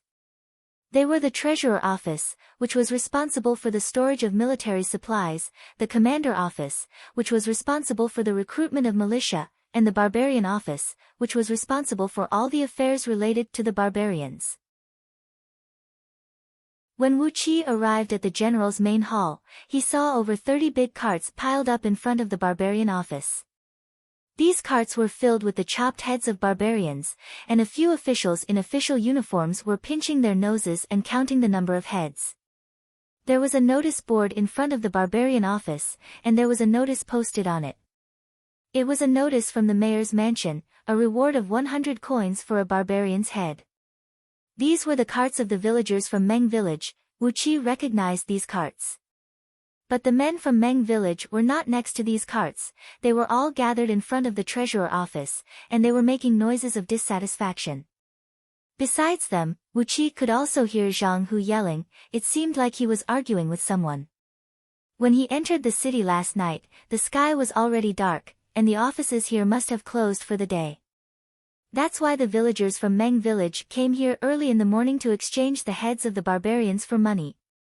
But why did Zhang Hu go to the Treasurer Office and argue with someone? After greeting Lu Qingfeng, Wu Qi quickly ran towards the Treasurer Office, pushed aside the men from Meng Village, and walked into the Treasurer Office. The men from Meng Village were not easy to talk to. When Wu Qi squeezed into the crowd, they almost swung their fists and punched him a few times. Luckily, when they saw it was Wu Qi, they smiled and opened up a path for Wu Qi to walk through. Inside the dimly lit Treasurer Office, there was a 3 feet tall stone table in the middle of the room, and on top of it, there was a black-painted desk. A skinny middle-aged man with triangular eyes, thin eyebrows, rolling eyeballs, and an oily aura was sitting behind the desk. He was yelling at Zhang Hu with his saliva flying all over the place. With the eyes of your master Yi, this green flame skeleton of yours is just a cheap toy. Buying it for you with 10 silver coins is already a great bargain for you. You insist that this is a low-grade magical item, and you want me to spend 100 gold coins to buy this trash. Are you trying to extort money from the city guards? Zhang Hu's face turned red with anger. He stared at the middle-aged man without saying a word. Inside the Treasurer Office, aside from the few barbarian hunters brought by Zhang Hu, there was another group of strong men. That group of people was obviously not on good terms with Zhang Hu. The leader of the group was a burly man wearing black leather armor. He pointed at the green skull in Zhang Hu's hand and laughed heartily. He loudly mocked Zhang Hu for being as blind as a bat for bringing trash back like it was a treasure. He even wasted a precious soul-locking talisman to confine this skull. The few men and the middle-aged man in charge of the treasurer office were colluding. They were trying their best to belittle the value of the loot that Zhang Hu had gotten from killing the barbarian leader, insisting that this green flame skeleton was just a trash, worth at most 10 silver coins. It was not even worth the price of a low-grade magical item, 100 gold coins. Wu Qi turned his head and looked over his shoulder. Lu Qingfeng had parted the crowd and entered the hall. With a smile on his face, Wu Qi strode forward, and under the watchful eyes of the crowd, he picked up the skinny man with one hand and slapped his face. While slapping the man crazily, Wu Qi yelled, "God's eyes? I think you're blind, you dog eyes. How dare you trick a friend of yours, Master Wu Qi? I have seen the power of this green flame skeleton with my own eyes, don't tell me it's not a low-grade magical item." Wu Qi's palms were heavy. After a dozen slaps, the man's teeth had all fallen out of his mouth. While the man was screaming, the man who had colluded with him to purposely trick Zhang Hu let out a loud roar, pulled out his long sword, and swung it towards Wu Qi. Zhang Hu also let out a tiger roar, pulled out his wind-splashing machete, and blocked the long sword of the man. A muffled sound was heard, and both of them took a few steps back. Chapter 20. Zhang Hu and the burly man looked at each other, then, without saying a word, they started running toward each other. Muffled sounds of swords and blades clashing could be heard. In just a blink of an eye, they had exchanged a few blows. The right side of Zhang Hu's shirt was pierced by the burly man's sword, and a deep cut appeared on the leather armor of the burly man's left shoulder. Blood could be seen oozing out from the cut. Zhang Hu smiled proudly, "Hua Biao, you're no match for Lao Tzu." The burly man called Hua Biao spat out a mouthful of phlegm, took a few steps back and sheathed his sword. He glared at Zhang Hu, then stared at Wu Qi with a vicious look, sneered, and said, "Kid, you've brought a fatal disaster upon yourself. The man you injured is the treasurer of Little Meng City's city guards. If you run for your life now, I bet you'll be killed before you reach 50 miles away." The skinny man, who was grabbed by Wu Qi, started screaming, "Rebellion, rebellion! You bunch of lowly peasants, how dare you attack me? Guards, guards, take them down, take them down, take them all down. Put the whole city under martial law, confiscate the entire fierce tiger family. Rebel by killing officers, rebel by killing officers." Footsteps could be heard coming from all directions. A team of city guards in black clothes and black armors was running toward them. They raised their spears and pointed them at the villagers of Meng Village who were surrounding the treasurer's office. The villagers of Meng Village looked at each other. Some of the hot-tempered ones had already pulled out their swords and blades. Another slap landed on the treasurer's face. This slap had cracked his cheekbone. The treasurer could only let out a long cry, he had no energy left to scream. Wu Qi kept slapping his face, stared at Hua Biao, sneered, and said, "I bet, you'll be the one who can't survive in Little Meng City, do you believe me?" Hua Biao's expression changed. He looked at Wu Qi, then at the treasurer, and suddenly took a few steps back. Zhang Hu let out a loud laugh, pointed the tip of his blade at Hua Biao and snapped, "Hua Biao, I also bet that since you've offended little brother Wu Qi, it should be you who is running away from Little Meng City. Ha, without you bastards in Little Meng City as an eyesore, the streets of Little Meng City will be much quieter in the future." The city guards outside the office shouted in unison. The leading general shouted, "Everyone inside, listen up. Let go of the treasurer, throw aside Wu Qi, raise your hands, and walk out. Otherwise, I'll kill you without mercy, kill you without mercy." Clang! The villagers of Meng Village pulled out their weapons. It looked like they were about to start a fight with the city guards. In the minds of these simple villagers, there was only one thought. Zhang Hu and Wu Qi were their friends from the village. When their friends were in trouble, they would definitely help them. As for the consequences of offending the city guards, they didn't have the time to think that far ahead. Lu Qingfeng gazed at these Meng villagers with surprise and admiration.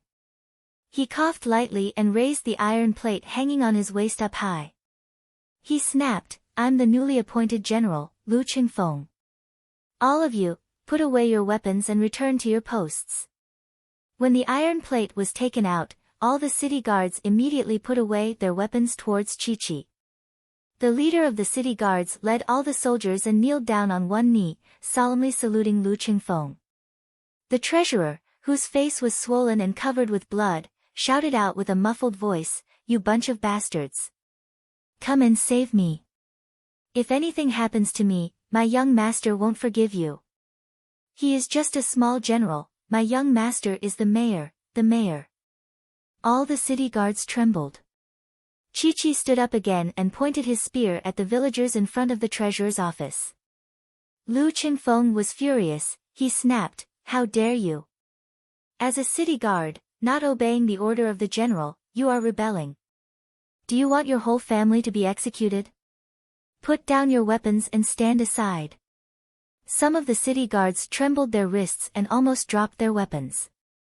But they still held their weapons tightly and pointed them at the villagers. Lu Qingfeng's face darkened. He turned his head and looked at the treasurer, whose face was covered with blood. He sneered, "So, the order from a mere treasurer is more effective than the order from me, the general. The city guards of Little Meng City are really amazing, amazing." The leader of the city guards looked at Lu Qingfeng with a troubled expression. He murmured, "General, please don't make things difficult for us."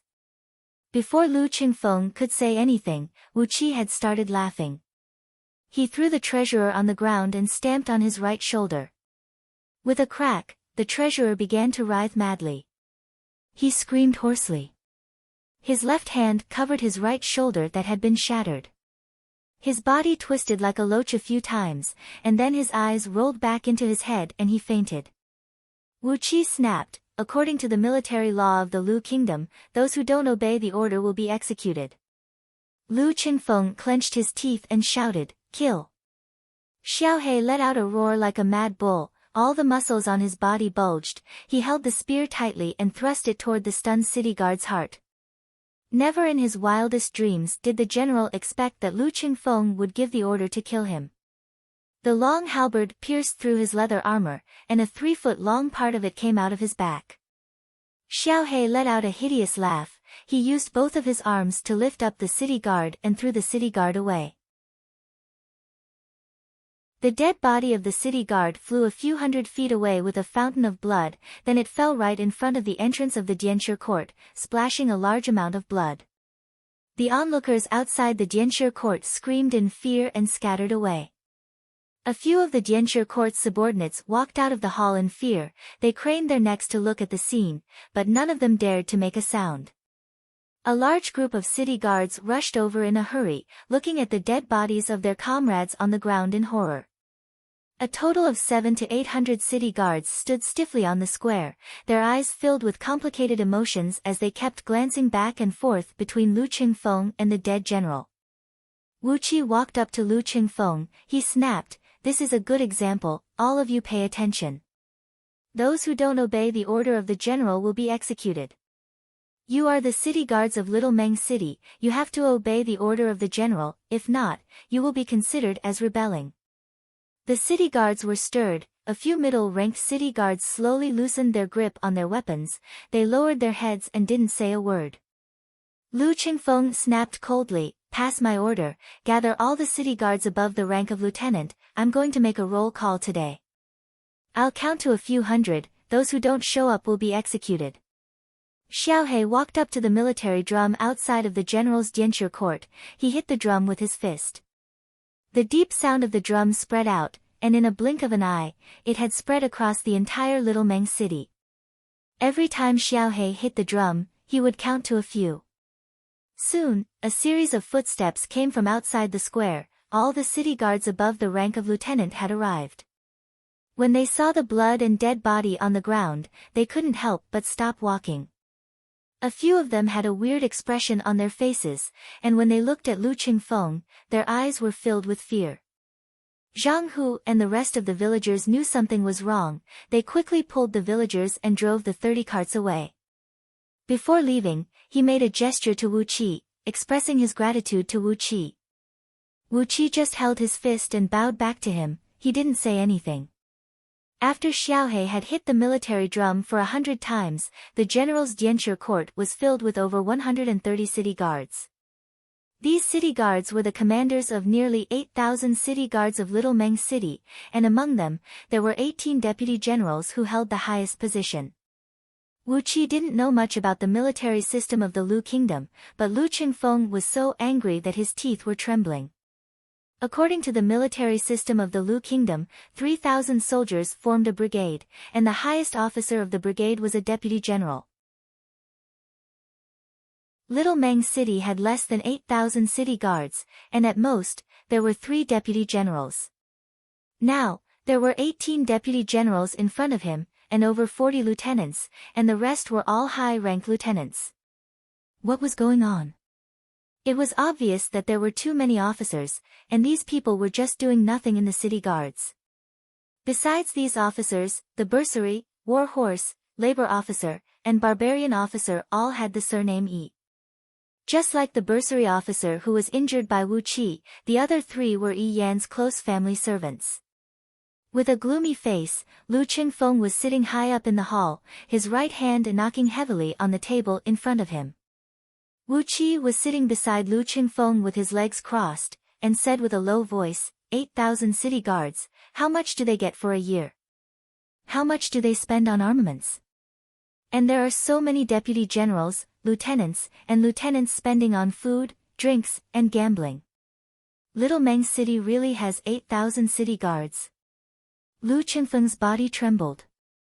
Wu Qi squinted his eyes and laughed. He didn't believe that fatty Yi Yan would take out his own money to support these overloaded officers. So, the answer was obvious, these officers were getting paid for nothing, and maybe they were involved in some shady business like reselling armaments. Anyway, it was a messy business. Lu Qingfeng let out a cold snort. He slowly glanced at all the officers in the hall, and after a long time, he said with a low voice, tomorrow noon, the whole city will have a military parade. All of you officers, if any of your soldiers don't meet the requirements of the military, take off your armor and get the hell out of here. All the officers, Chi raised his head and looked at Lu Qingfeng, and some of them suddenly had a mocking smile on their faces. Many of them didn't even bow to Lu Qingfeng, the general, and just turned around and walked out of the general's hall. Lu Qingfeng, who was extremely angry, exerted force with his right palm, and silently pressed his palm into the wooden table. The wood chips that fell from the table were as fine as sand, and were blown away by the wind. He murmured with a low voice, "This is lawless, lawless." Wu Qi sighed. He shook his head and said with a smile, "Young master, you better get ready for a big change. The city guards of Little Meng City are rotten to the core." Suddenly, Wu Qi recalled the city guards of the 3rd Heavenly Battalion that was sent to Meng Village. That was a group of elites through and through. The general leading them also had a valiant aura, which was completely different from the aura of the 100 or so generals in the hall just now. Nobody knew the reason for this. After a moment of silence, Wu Qi suggested, "Then, we should get rid of the officer of war, officer of labor, and officer of barbarian, right?" Without saying a word, Lu Qingfeng picked up a piece of paper and a pen from the table, quickly wrote 4 sets of official documents, and sent away the 4 adjutants under his command, the treasurer, the war horse, the servitor, and the barbarian. After a moment of silence, he filled out another 4 official documents. He appointed Lao He as the new treasurer, Xiaohe as the new officer of war, Wu Qi as the new officer of war, and Zhang Hu as the new officer of labor. Wu Qi looked at the new appointment documents written by Lu Qingfeng, and kept shaking his head. Lao He was an old servant of Lu Qingfeng. He was loyal and experienced, and he could be used to manage the city guard's storehouse. the officer of barbarian didn't have a lot of work to do. Every day, he just had to count the heads of barbarians, and each head was worth 100 coins. This was an easy job, and Xiaohe was a simple-minded man, so he could always do it. As for himself, Wu Qi wasn't modest at all. Not to mention the officer of war in Little Meng City, in this era of cold weapons, he could easily become a general. With the support of Lu Xiaobai's insane intelligence and knowledge, it wasn't difficult for him to lead an army and fight a war. But, as for the last appointment document, it was difficult, very difficult. Brother Zhang Hu, I'm afraid he doesn't want to be an officer of labor. Wu Qi told Lu Qingfeng straightforwardly. Lu Qingfeng rolled his eyes, stared at Wu Qi from the corner of his eyes, and said, as my chief right-hand man, this kind of thing should be solved by you. Wu Qi stared at Lu Qingfeng blankly, his mouth was wide open, and he couldn't say anything. Chapter 21. At dusk of the same day, Wu Qi left the city lord mansion alone. The mayor, Yi Yan, was still crying and wailing. He was heartbroken over the money he had lost. Yi Xing and the others were also panicking over this unimaginable theft case. So, they did not react to Lu Qingfeng's action as they were still in a state of panic. Except for the fact that the number of guards on duty had doubled, the mayor's mansion was no different than usual. He took a detour around the two main streets of Little Meng City, then went through all the small alleys that were in a mess. Using Wu Wang's experience, Wu Qi made sure that there was no one following behind him. Only then did he return to the main street. He found a restaurant and bought 2 jars of the best yellow jade cream wine, 3 roasted chickens, and a bunch of braised meat that he couldn't name, but smelled very fragrant. Now Wu Qi had some money on hand, and before he left, Lu Qingfeng had given him 10 gold coins. Therefore, he only bought the most expensive stuff. Just these dishes and wine had cost Wu Qi 25 silver coins, and the restaurant owner was so happy that he couldn't stop smiling. After asking for a wooden stick from the restaurant owner, Wu Qi carried all these dishes and wine, then he slowly walked towards the house of Fierce Tiger, the nest of Zhang Hu and his men. The sky was getting darker, and smoke was rising from all the houses in Little Meng City. This world was full of energy, and the rice grown here was especially rich and fragrant. When the rice was being cooked, the aroma filled the air, and the whole city was enveloped in a thick aroma of rice. Carrying the dishes and wine, Wu Qi walked along the main street. Smelling the aroma of the rice, he felt his heart was at ease, and he felt very confident. Not far away, a woman's voice drifted over from an unknown house. Although the tune was simple, the girl's voice was sweet and tender. It drifted far away with the night wind, like a plate of sweet side dish, adding a touch of charm to the surrounding rice fragrance. Wonderful, wonderful. Wu Qi squinted his eyes, looking up and down, left and right. Some merchants were hurrying along the streets with their women, either returning home or returning to their inns. This world was rich in spiritual energy, the land was rich and the soil was beautiful. Those women were all extremely enchanting and beautiful. Based on Lu Xiaobai's experience, these women were all top-grade beauties that could score at least 95 points. Looking at these beautiful women, Wu Qi suddenly looked up to the sky and sighed. If Lu Xiaobai could come here with him, that perverted demon, he would probably have fainted from joy, right? Compared to the beauties on earth, the women here were much better. Smacking his lips, Wu Qi muttered in a low voice, I will avenge you, trust me. I will definitely annihilate the Qingqing bloodline.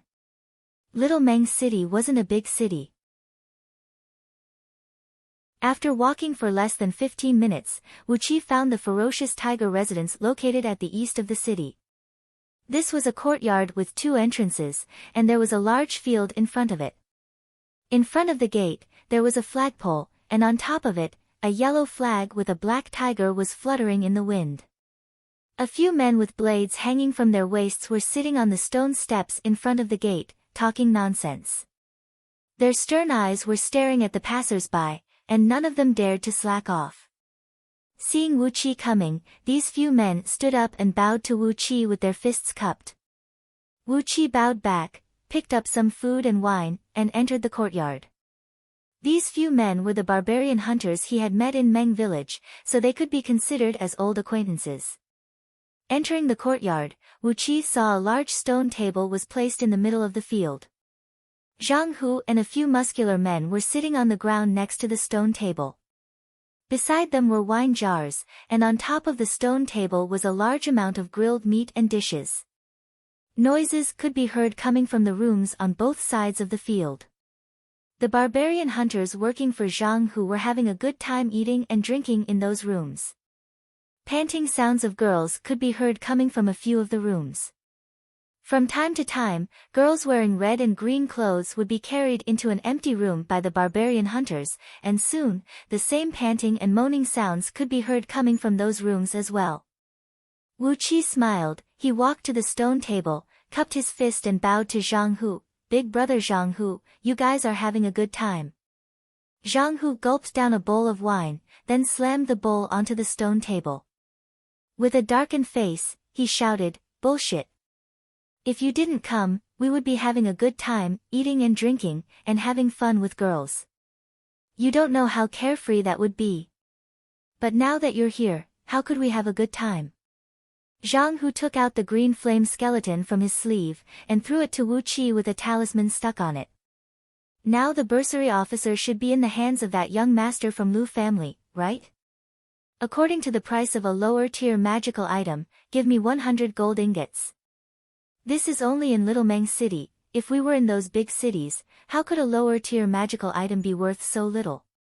Casually putting the green flame skeleton into his sleeve, Wu Qi placed the dishes and wine on the stone table, then with a palm, he broke the seal of one of the wine jars. A rich aroma burst out from the wine jar. Zhang Hu and the other men's eyes lit up. Chi stood up. Yellow jade cream. 10 silver ingots for a jar of 20 years old yellow jade cream. My God, it's been a long time since I've had it. While exclaiming, the few men were fighting for the 2 jars of wine. In the end, Zhang Hu was the winner, and he got half a jar of wine all by himself. The other 5 men had no choice but to share the remaining 1.5 jars. These men were all great drinkers, and in less than 15 minutes, they had finished the 2 jars of wine. Letting out a satisfied burp, Zhang Hu stared at Wu Qi and said with a smile, "For the sake of these 2 jars of wine, what do you want to say? Just say it quickly. If you can't finish in 10 minutes, don't waste your breath." Sitting down on the stone table with his legs crossed, facing Zhang Hu, Wu Qi said with an indifferent tone, "Now you're all very happy, very happy. Will you still be so happy when your muscles and bones are weak and you grow old and weak? When you have no one to rely on and no one to support you, can you still be happy?" Everyone's expression changed. The wine bowl in Zhang Hu's palm exploded into pieces. When you're old and weak, you have no one to rely on and no one to support you. Word by word, Zhang Hu repeated what Wu Qi said. His eyes flickered, and his body began to tremble. The faces of the few burly men standing next to him turned gloomy as well, as Wu Qi's words had greatly depleted their spirit. Barbarian hunters seemed to be living a free and happy life, but their wealth was earned from mountains of corpses, seas of blood, and swords. Every time they went out of the city to hunt barbarians, they would lose a few of their brothers. Among the few men present, which one of them wasn't covered in wounds? How much longer could they eat this bloody meal? When their bodies passed their prime, how would they have the strength to fight the barbarians? In the past, there were many famous barbarian hunters and rangers, but in the end, they either turned into a pile of dirt, or disappeared without a trace in front of the people. Wu Qi's words were very cruel. Like a dagger, it tore open the last layer of psychological barrier in everyone's heart, and fiercely stabbed into their hearts. Grabbing the wine jar next to him, Zhang Hu gulped down half of it, stared at Wu Qi and said with a bitter smile, "Brother Wu Qi, you have a sharp tongue." Raising his hand and smashing the wine jar on the ground, Zhang Hu's beard stood up, and he shouted, but, even if we want to join a rich family's young master, there are many other choices in this world. Like Lu Qingfeng, who is the eldest son of Liang Lu family, but was sent to Little Meng City, what good can we get by joining him? Wu Qi crossed his arms in front of his chest, stared at Zhang Hu, who was furious like a fierce tiger, and said with a smile, instead of adding flowers to a brocade, it's better to provide timely help. If we join Lu Qingfeng now, we can work together and either kill the current mayor, or force them to leave. Little Meng City will be our world. Pointing his finger at the surroundings, Wu Qi laughed and said, as long as we can control Little Meng City, control 8,000 city guards, and train a few hundred men of sacrifice, even if he is a poor young master from a rich family, he can still achieve great things. Zhang Hu and a few of his brothers looked at each other, and their expressions changed. Wu Qi let out a long laugh and said, think about it, with the production of Little Meng City, how much money can we earn in a year? In a place where the sky is high and the emperor is far away, even if we sneakily arm an army of 30 to 50,000 soldiers, it will still be a piece of cake. Zhang Hu took a deep breath, stared at Wu Qi and said with a low voice, what you just said, you are absolutely lawless, how dare you? Wu Qi didn't even look at Zhang Hu. He leisurely raised his head up and stared at the crescent moon in the sky. With a low voice, he said with a smile, riches come with risks. If Big Brother Zhang Hu wants to spend all your time in the marketplace, just pretend I never came here today. Reaching out his hand, Wu Qi took out the green flame skeleton from his sleeve, threw it on the ground, and crushed it with his foot. Pooh! A lower-tier magical item? Even a lower-tier magical item is nothing to me. Casually taking out a few pearls the size of chicken eggs, which he found in Yi Yan's secret chamber last night, Wu Qi threw them on the stone platform. The pearls spun on the platform, emitting a misty white glow under the moonlight. Just a few of these pearls, each of them is worth tens of thousands of yuan. It is just a lower-tier magical item, is it worth it for Big Brother Zhang Hu, a hero among men, to fight with those filthy people? That Hua Biao and that Director Yi, I think they are worse than pigs and dogs. Big Brother, are you really willing to mix with these filthy people? Zhang Hu took a deep breath, and let out a deep roar from his chest. Abruptly, he rose to his feet, stared at Wu Qi and cried out, Wu Qi, I'm impressed by your eloquence.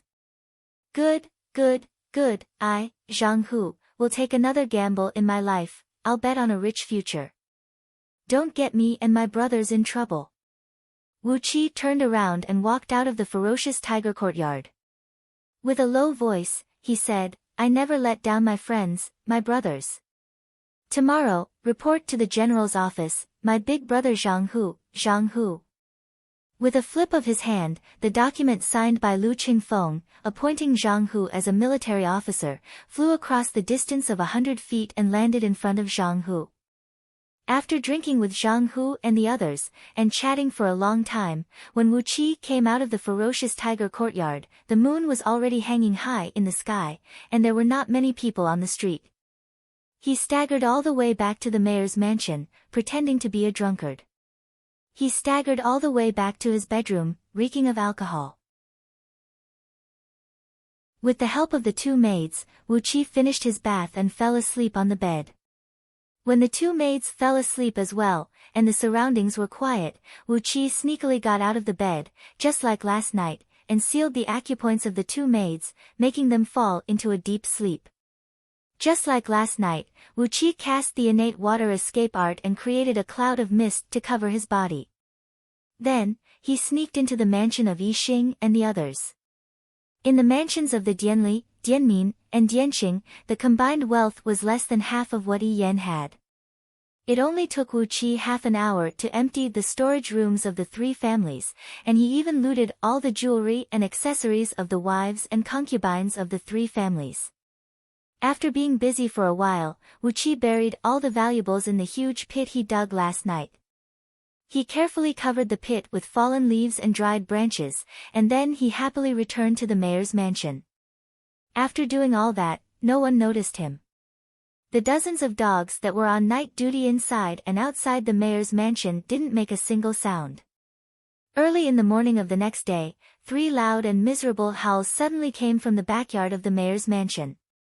My money! My money! My money! My money!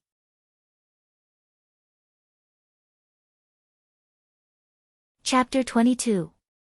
Early in the morning, the mayor's mansion was in chaos again. This time, those who were lying on the square in front of the mayor's mansion and getting their butts smacked with bamboo canes were the 600 guards who were on duty last night. More than 600 white buttocks were lined up in a long line on the square. The bamboo canes rose and fell one after another. The white and tender buttocks were stained with blood, and the miserable screams resounded through the sky. It was truly a magnificent sight. Early in the morning, Wu Qi was squatting in front of the general's mansion with a bowl of porridge and 2 jujube pastries in his hand, waiting to watch the show. Every time those guards screamed, he would drink a mouthful of the delicious golden porridge. Every time the director of public records, the director of discipline, and the director of civilians screamed, he would take a bite of the sweet and delicious pastries. This was the joy of life. While he was eating and drinking happily, Lu Qingfeng walked out of the mayor's mansion with a trace of porridge on his mouth. He stared at those white butts on the square happily, then he lightly knocked on Wu Qi's boots with the tip of his foot. Even if you are gloating, don't be so obvious. Go in and eat, don't squat in front of the door, people will know we are gloating. This is not good, it will hurt the dignity of our family. Wu Qi replied, then he stood up and looked at those mayor's mansion guards who were hitting their colleagues' butts with bamboo canes. Shaking his head, he sighed, turned around and walked into the general's mansion. Lu Qingfeng suddenly coughed and asked with a low voice, if we didn't come, Little Meng City would be peaceful. But when we arrived, the mayor and his men were robbed one after another. I heard that even their silk underwear was stolen. This is really strange, really strange. Holding the bowl of porridge in his hand, Wu Qi turned around and said to Lu Qingfeng in a serious tone, God is watching what people do. This is retribution. Retribution? Lu Qingfeng rubbed his chin with one hand, raised his head and looked at the sky thoughtfully. He turned around and looked at Wu Qi's back as he walked into the general's mansion, shaking his head. It can't be this guy, right? Emptying the storehouses of 3 families in one night, his skill is really scary. But, it would be great if it was this guy. Next time when I go home to worship my ancestors, I have to bring him back with me. Yi Xing, Yi De, and their brother Yi Yan, the 4 highest-ranking officers in Little Meng City were crying their hearts out. They were crying their hearts out because all the money they had spent 3 years plundering the land was gone.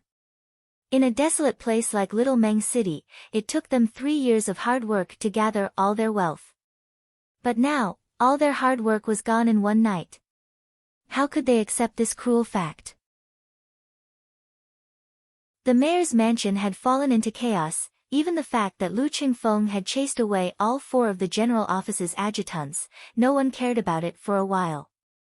Taking advantage of the chaos caused by Yi Yan and his men, Wu Qi introduced Zhang Hu to the general's mansion. Zhang Hu and nearly 100 barbarian hunters had become the right-hand men of Lu Qingfeng, the personal guards of the general of Little Meng City.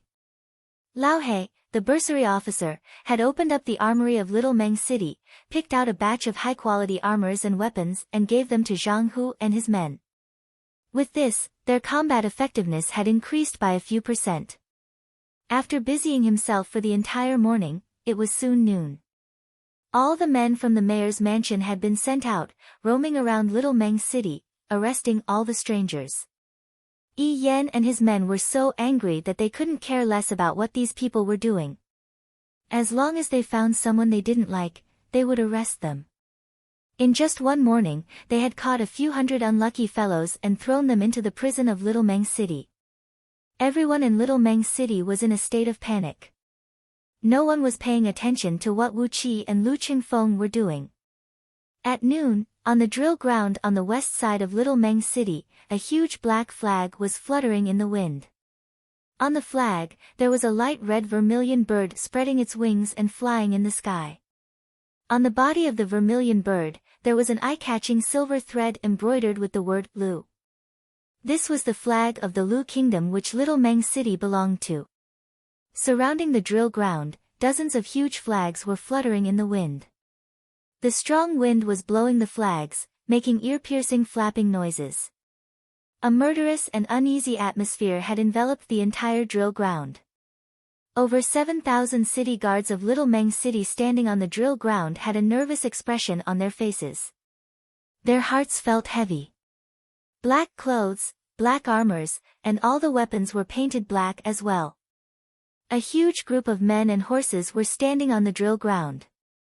None of them dared to make any noise. Apart from the sound of the huge flags being blown by the wind, only the sound of breathing could be heard. On the east side of the drill ground, there was a platform made of earth, and a large chair was placed on top of it.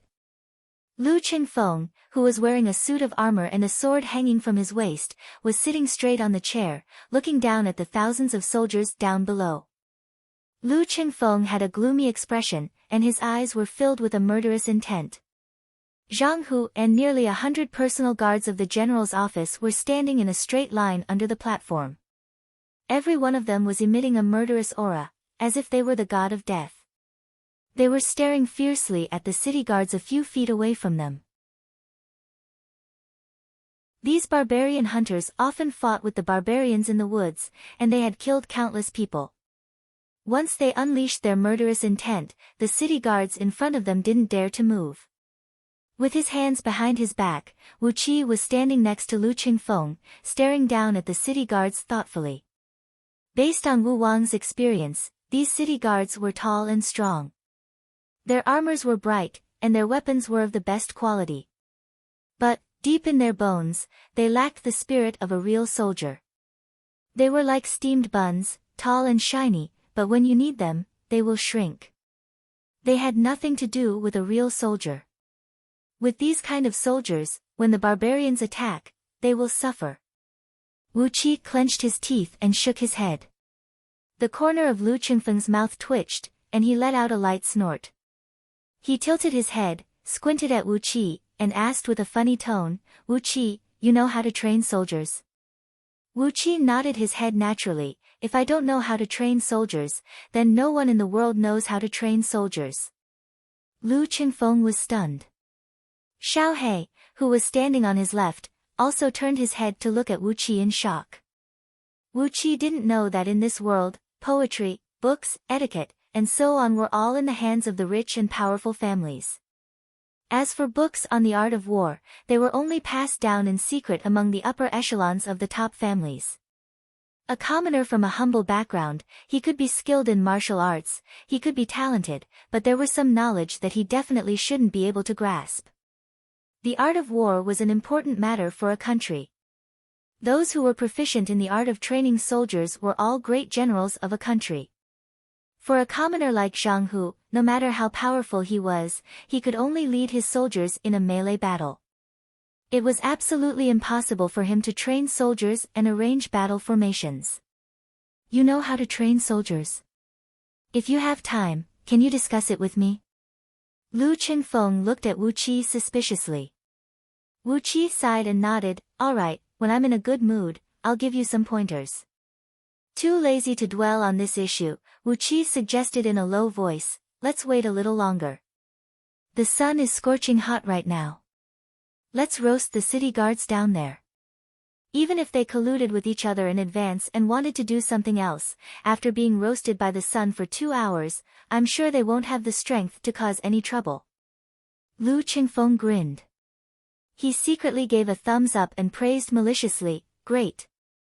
So, Wu Qi stood there without saying a word, Lu Qingfeng sat on the big chair without saying a word, and Xiao He, Zhang Hu, and the others didn't dare to say a word.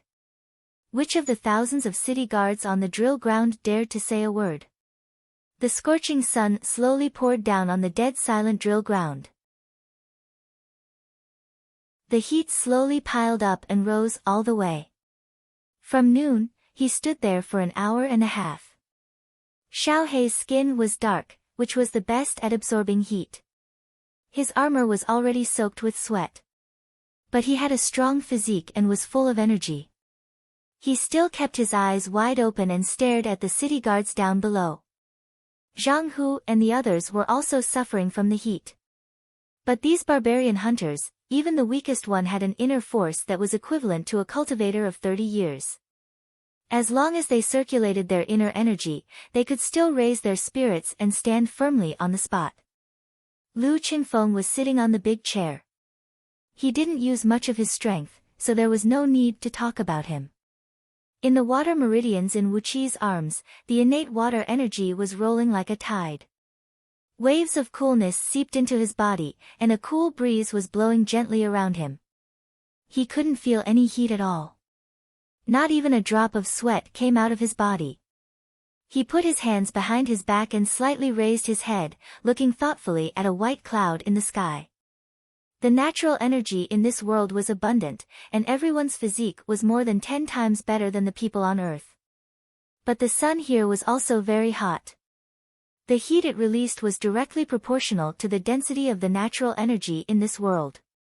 The thousands of city guards down below were exposed to the sun for 3 hours. Gradually, some of them couldn't stand it anymore. With a few muffled sounds, a few deputy generals wearing soft fish scale armors fainted on the ground. Lu Qingfeng flew into a rage.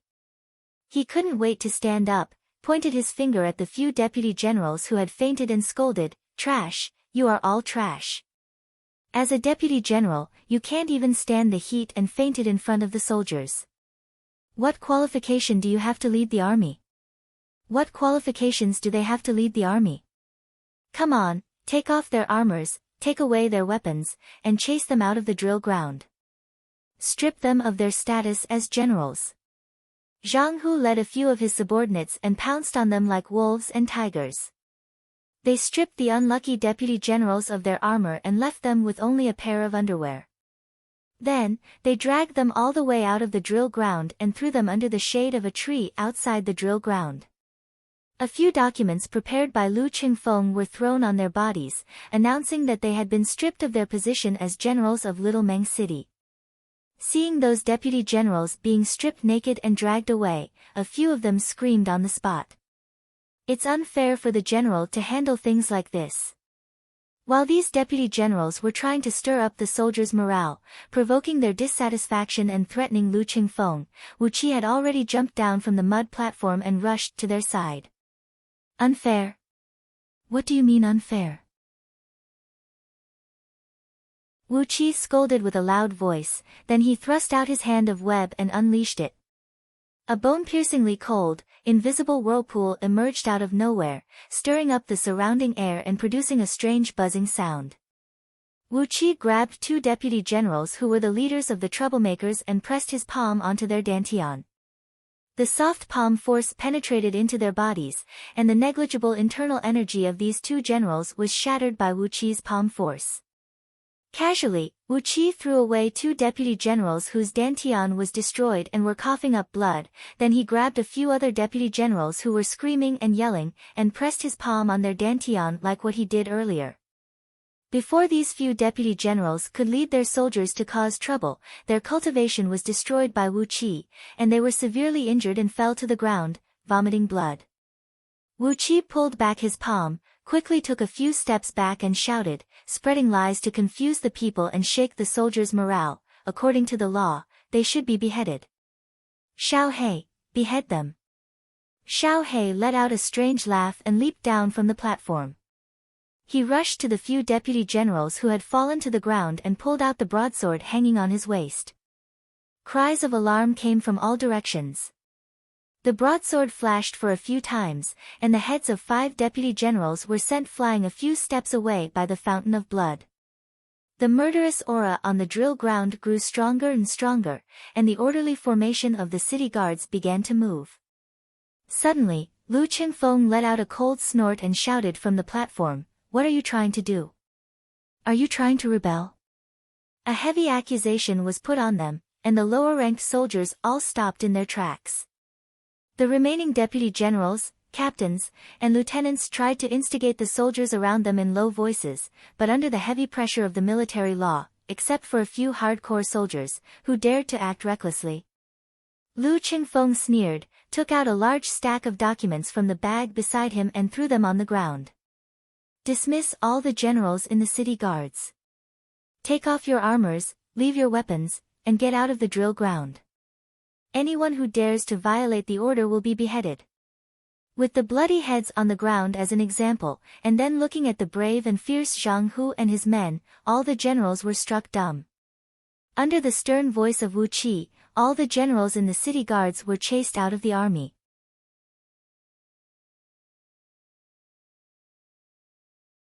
Chapter 23. Using a ruthless and cruel method, Lu Qingfeng had chased away all the oversized and unreasonable officers in the city guards. After a thorough investigation, out of over 7,000 city guards in the drill ground, only less than 2,000 were real city guards.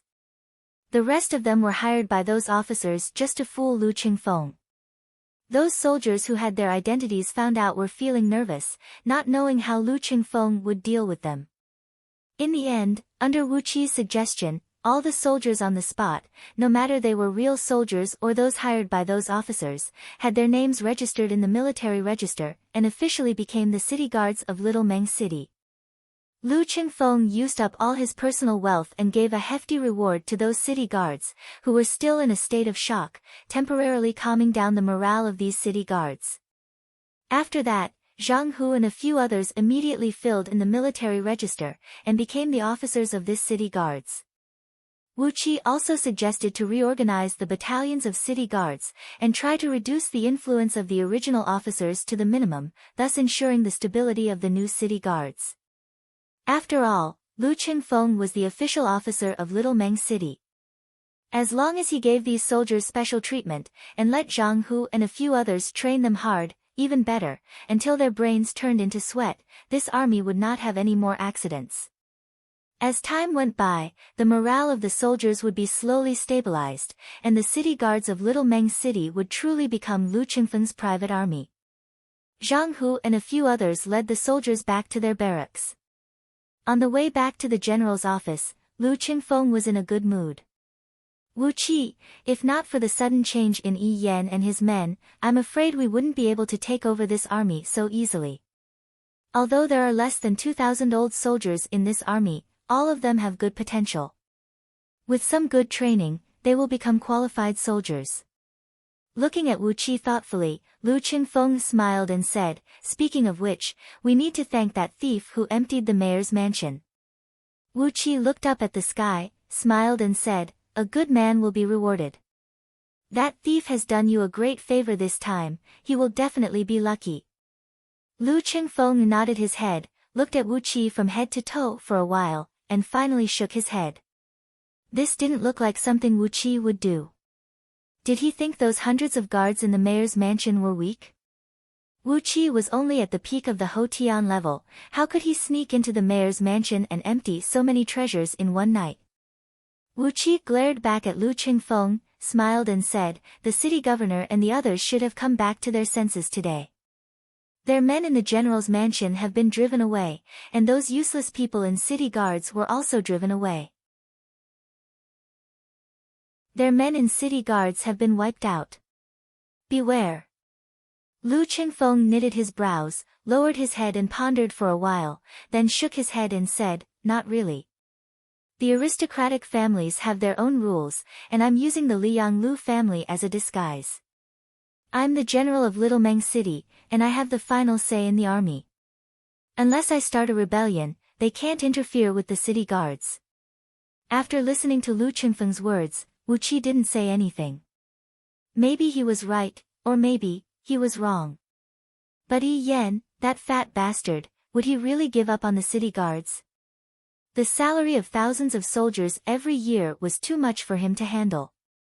A year ago, Lu Qingfeng's former general was killed in the battle with the barbarians, and all the officers in the army had suffered a great loss.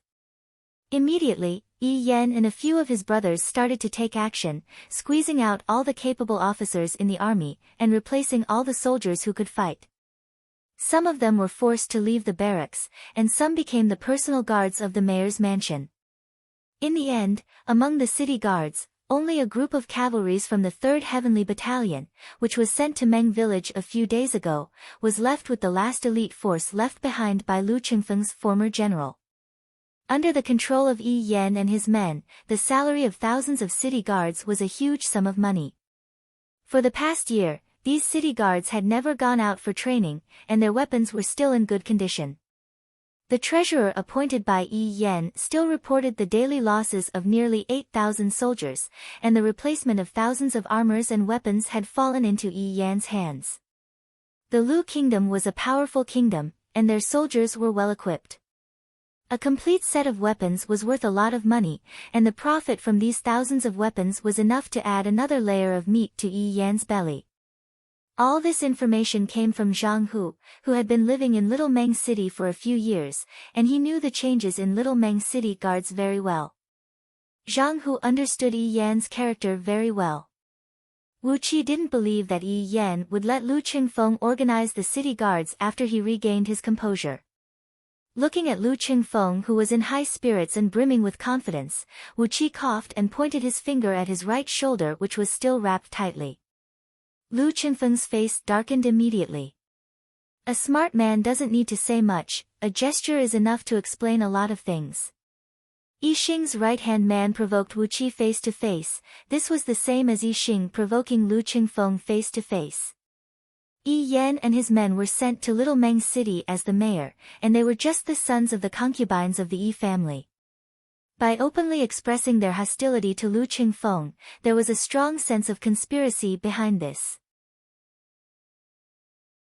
The name of Lu Qingfeng, the eldest son of the Lu family, was actually not very useful.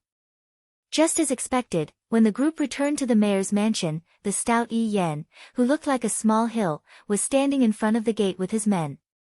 When he saw Lu Qingfeng, Yi Yan jumped up and shouted, "Lu Qingfeng, you're the general of Little Meng City, but how could you act so recklessly? You've driven away all the senior officers in the army, can you guarantee the combat effectiveness of this army?" Wu Qi raised his head and looked at the sky. In the blue sky, there were lots of white clouds drifting across the sky. The environment here was really good, really good. Lu Qingfeng didn't show any weakness and stepped forward. He walked in front of Yi Yan, stared straight into his eyes and said with a sneer, "I'm the general of Little Meng City, no matter how recklessly I act, it's all within my authority. If Mayor is not satisfied with this, you can submit a memorial to the imperial court." Yi Yan immediately shut his mouth. His eyeballs were darting around rapidly, no one knew what he was thinking. Patting on Yi Yan's belly, which was fatter than the belly of 3 to 5 pregnant women, Lu Qingfeng said with a cold voice, "For the sake of the Yi family of Ruyang, I'll let go of all the bad debts in the past. Tonight, I'll burn all the accounts of the army. In the future, don't even think about meddling with the city guards. All the food and provisions must be provided on time, or else." With a gaze as sharp as a knife, Lu Qingfeng glared at Yi Yan and the few sons of Yi family behind him. With a stern voice, he said, "I know how you feel about me. But don't forget, I'm still the eldest son of the Lu family, and my mother, Lady Ruyang, is still the wife of the Lu family, and the only daughter of Marquis Yuanyang." Yi Yan smacked his lips, a bright smile appeared on his fair and chubby face, and he grabbed Lu Qingfeng's hand. Brother Lu, you've misunderstood Yi Yan. Yi Yan is just afraid that the city guards will be weakened, and those barbarians will invade the city and harm the civilians. Good intentions, good intentions. Ha ha ha, I have something to do in the mansion these few days, so I won't bother you anymore. In a few days, I'll invite you to my mansion for a banquet, Ha ha ha, you have to come, you have to come. With a big smile on his face, Yi Yan stepped aside and opened the door. Lu Qingfeng sneered and strode into the mayor's mansion. With steady steps, Wu Qi walked past Yi Yan. Suddenly, he turned his head and smiled at Yi Yan, "My lord, are you still afraid of those barbarians?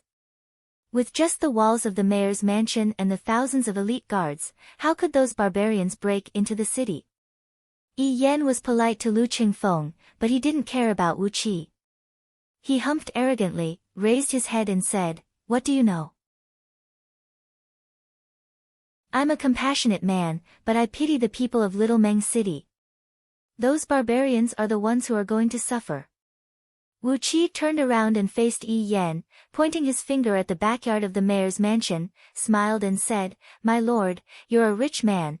If you really pity those people, just pluck a few of your hairs and build the walls of Little Meng City into the same size as the walls of the mayor's mansion. With that, why would we be afraid of those barbarians?" With a weird smile on his face, Wu Qi staggered into the mayor's mansion. Yi Yan, who had finally calmed himself down, was suddenly reminded by Wu Qi. Suddenly, he opened his mouth and let out a heart-wrenching scream into the sky, "My money! My money! My money! My money! My money! Which bastard stole all my money?" Behind Yi Yan, Yi Xing, Yi De and criminal officer Yi Tuo cried out at the same time, "Big brother, you still have a golden bed, but all our clothes have been stolen. This thief, we have to catch him alive." The few brothers were in a mess again in front of the gate. Yi Yan, who was fat and not in good health, thought of the huge amount of money he had lost. He twitched a few times, rolled his eyes and fainted. Even though he was foaming at the mouth and fainted, he was still murmuring, "My money, my money." Looking back at the messy gate, Wu Qi returned to the general's office with a big smile on his face. Lu Qingfeng was already sitting in the main hall of the general's office, staring at Lao He with an ugly expression on his face. Wu Qi quickly walked up to them and looked at them in surprise. "What happened?" "Young master." "Lao He? What are you doing?" Lu Qingfeng let out a light cough and rubbed his cheeks, trying to make his facial expression look more relaxed. He looked at Wu Qi and said, "Just now in the drill ground, I gave those soldiers a lot of money to win their loyalty. Just now, Lao He told me that I only have 10 gold ingots left in my possession." Wu Qi knitted his brows into a tight frown, then nodded his head and said, "This is indeed a very serious problem. A man can't live without power and money. Don't tell me you want to live with your salary. How much is your salary a year?" Lu Qingfeng frowned, knocked his finger on the table a few times, shook his head and said, "It's only the salary of 100 soldiers." Wu Qi stared at Lu Qingfeng and didn't say anything. Different from Yi Yan, who was an official who only wanted to rob the land, Lu Qingfeng would never rely on the land to live off the land. He was the general of Little Meng City, so he could only spend more money to expand the city guards and his own personal guards, which was the only way Lu Qingfeng could benefit from. For Lu Qingfeng, following Yi Yan's example, sucking the blood of the city guards for money was of no value to him. Lu Qingfeng needed a huge amount of money to build the city guards of Little Meng City into a strong army, and only then could he recruit a large number of hanger-ons for his own use. Especially hanger-ons. As a young master from a wealthy family, he only had 2 hanger-ons, Wu Qi and Zhang Hu. If this was known by the public, it would be a disgrace. Without a large number of powerful hanger-ons, no one would listen to Lu Qingfeng, the eldest son of the Lu family, even if he wanted to. Sitting beside Lu Qingfeng, Wu Qi pondered for a while, then slowly said, "Maybe I can solve the problem of young master's lack of money." Lu Qingfeng was overjoyed. Narrowing his eyes, Wu Qi hid his hands in his sleeves and said calmly, "But, I want to know, as the eldest son of the Liang Lu family, why is young master in such a poor situation? Not only does he have no money, he was also sent by his family to this remote place to be a small general. Even the bastard son of the Yi family, who has a good relationship with the Lu family, dared to provoke young master. What is the reason for all this?" Lao Hei's face darkened, he stared at Wu Qi fiercely. Lu Qingfeng breathed out a deep sigh, he looked at Wu Qi and asked, "Do you really want to know?" Wu Qi nodded his head hurriedly. In his soul, Lu Xiaobai's bad taste emerged. "I really want to know."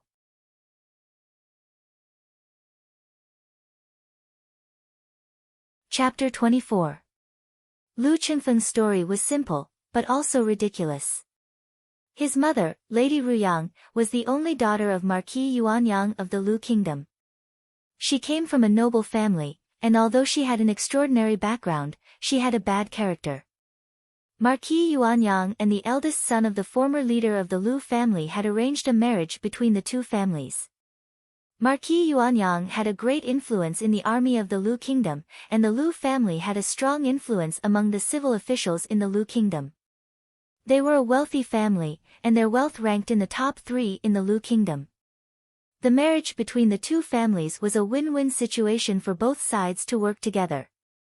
However, Lady Ruyang had done something that made Marquis Yuanyang feel ashamed, and almost made the former leader of the Lu family vomit blood in anger. 3 months before she was married, Lady Ruyang suddenly got pregnant, and the baby was Lu Qingfeng. She didn't tell anyone about this, and got married in a grand way. In less than 4 months of marriage, she gave birth to Lu Qingfeng, who was less than a month old. This was a big scandal. Not to mention the Lu family of Liang, even ordinary people wouldn't tolerate this. But somehow, Marquis Yuanyang's family and the Lu family covered this up, and because of that, Lu Qingfeng became the eldest son of the Lu family. It wasn't hard to imagine what kind of status Lu Qingfeng, the eldest son of the Lu family, had in the Lu family. He was fed with good food and drinks, just like raising an animal. When the other children of Lady Ruyang grew up, and Lu Qingfeng had the potential to threaten the inheritance of the Lu family, he was kicked to Little Meng City by the Lu family. If nothing unexpected happened, and if Lu Qingfeng didn't work hard, he would have to spend the rest of his life in Little Meng City. After telling his story in a simple way, Lu Qingfeng stared at Wu Qi calmly and said, "My family background, is it hard for you to accept?" Old He and Little He lowered their heads. They had seen many young masters from aristocratic families cut ties with Lu Qingfeng the moment they heard of his identity. Every time, Lu Qingfeng would be ridiculed and humiliated by those people. Every time, Old Black and Little Black, who were loyal to Lu Qingfeng, would feel as if there were knives stabbing into their hearts, making them very uncomfortable. Wu Qi looked at Lu Qingfeng disapprovingly and said with a smile, "Isn't it just a premarital relationship? What's all the fuss about?" It was nothing more than Lu Qingfeng's mother having a one-night stand before they got married, and there were no effective contraceptives in this era, which led to Lu Qingfeng's accident. There were too many such scenes on Earth. There were many 8 trigrams that were even more outrageous than this. How could the experienced and knowledgeable Wu Qi be surprised? How could he discriminate against Lu Qingfeng? No matter what, your parents gave birth to you. Even if they let you down, even if the world looks down on you, you have to work hard and fight with all your might. Live a good life for the world to see. When you stand at the top of the world and look down on them, you can use the soles of your shoes to slap their faces. That's the most satisfying time. After talking for a while, Wu Qi stretched his back and yawned loudly. Lu Qingfeng was excited by Wu Qi's words. He stood up and excitedly paced back and forth in the hall with his hands behind his back. That's right, that's right. Wu Qi, what you said makes sense. When I stand above the world and look down on them, how can they still have the right to laugh at me? Lu Qingfeng nodded excitedly. I must work hard and improve myself. I must let those people see that I, Lu Qingfeng, can still achieve great things without them. That's for sure, for sure. Wu Qi encouraged Lu Qingfeng with a smile. The faster Lu Qingfeng climbed up, the higher his status, the better. It was said that those rich and powerful families all had cultivators as their worshippers. He wondered what the cultivation of those cultivators was like, and what they had that he could take away. It was a pity that Wu Qi's cultivation was not high enough. Otherwise, he could leave Lu Qingfeng behind and travel the world. But now, he was only at the peak of the acquired realm. Lu Qingfeng's cultivation was slightly higher than his. The water in this world was deep and muddy.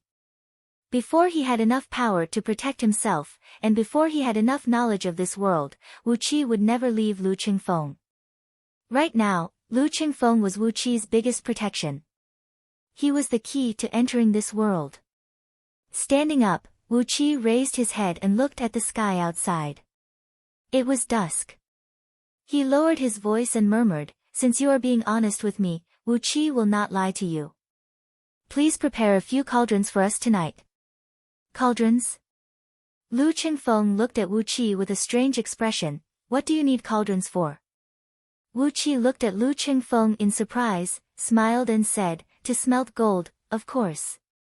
Some gold and silver of unknown origin, of course, need to be smelted again in cauldrons.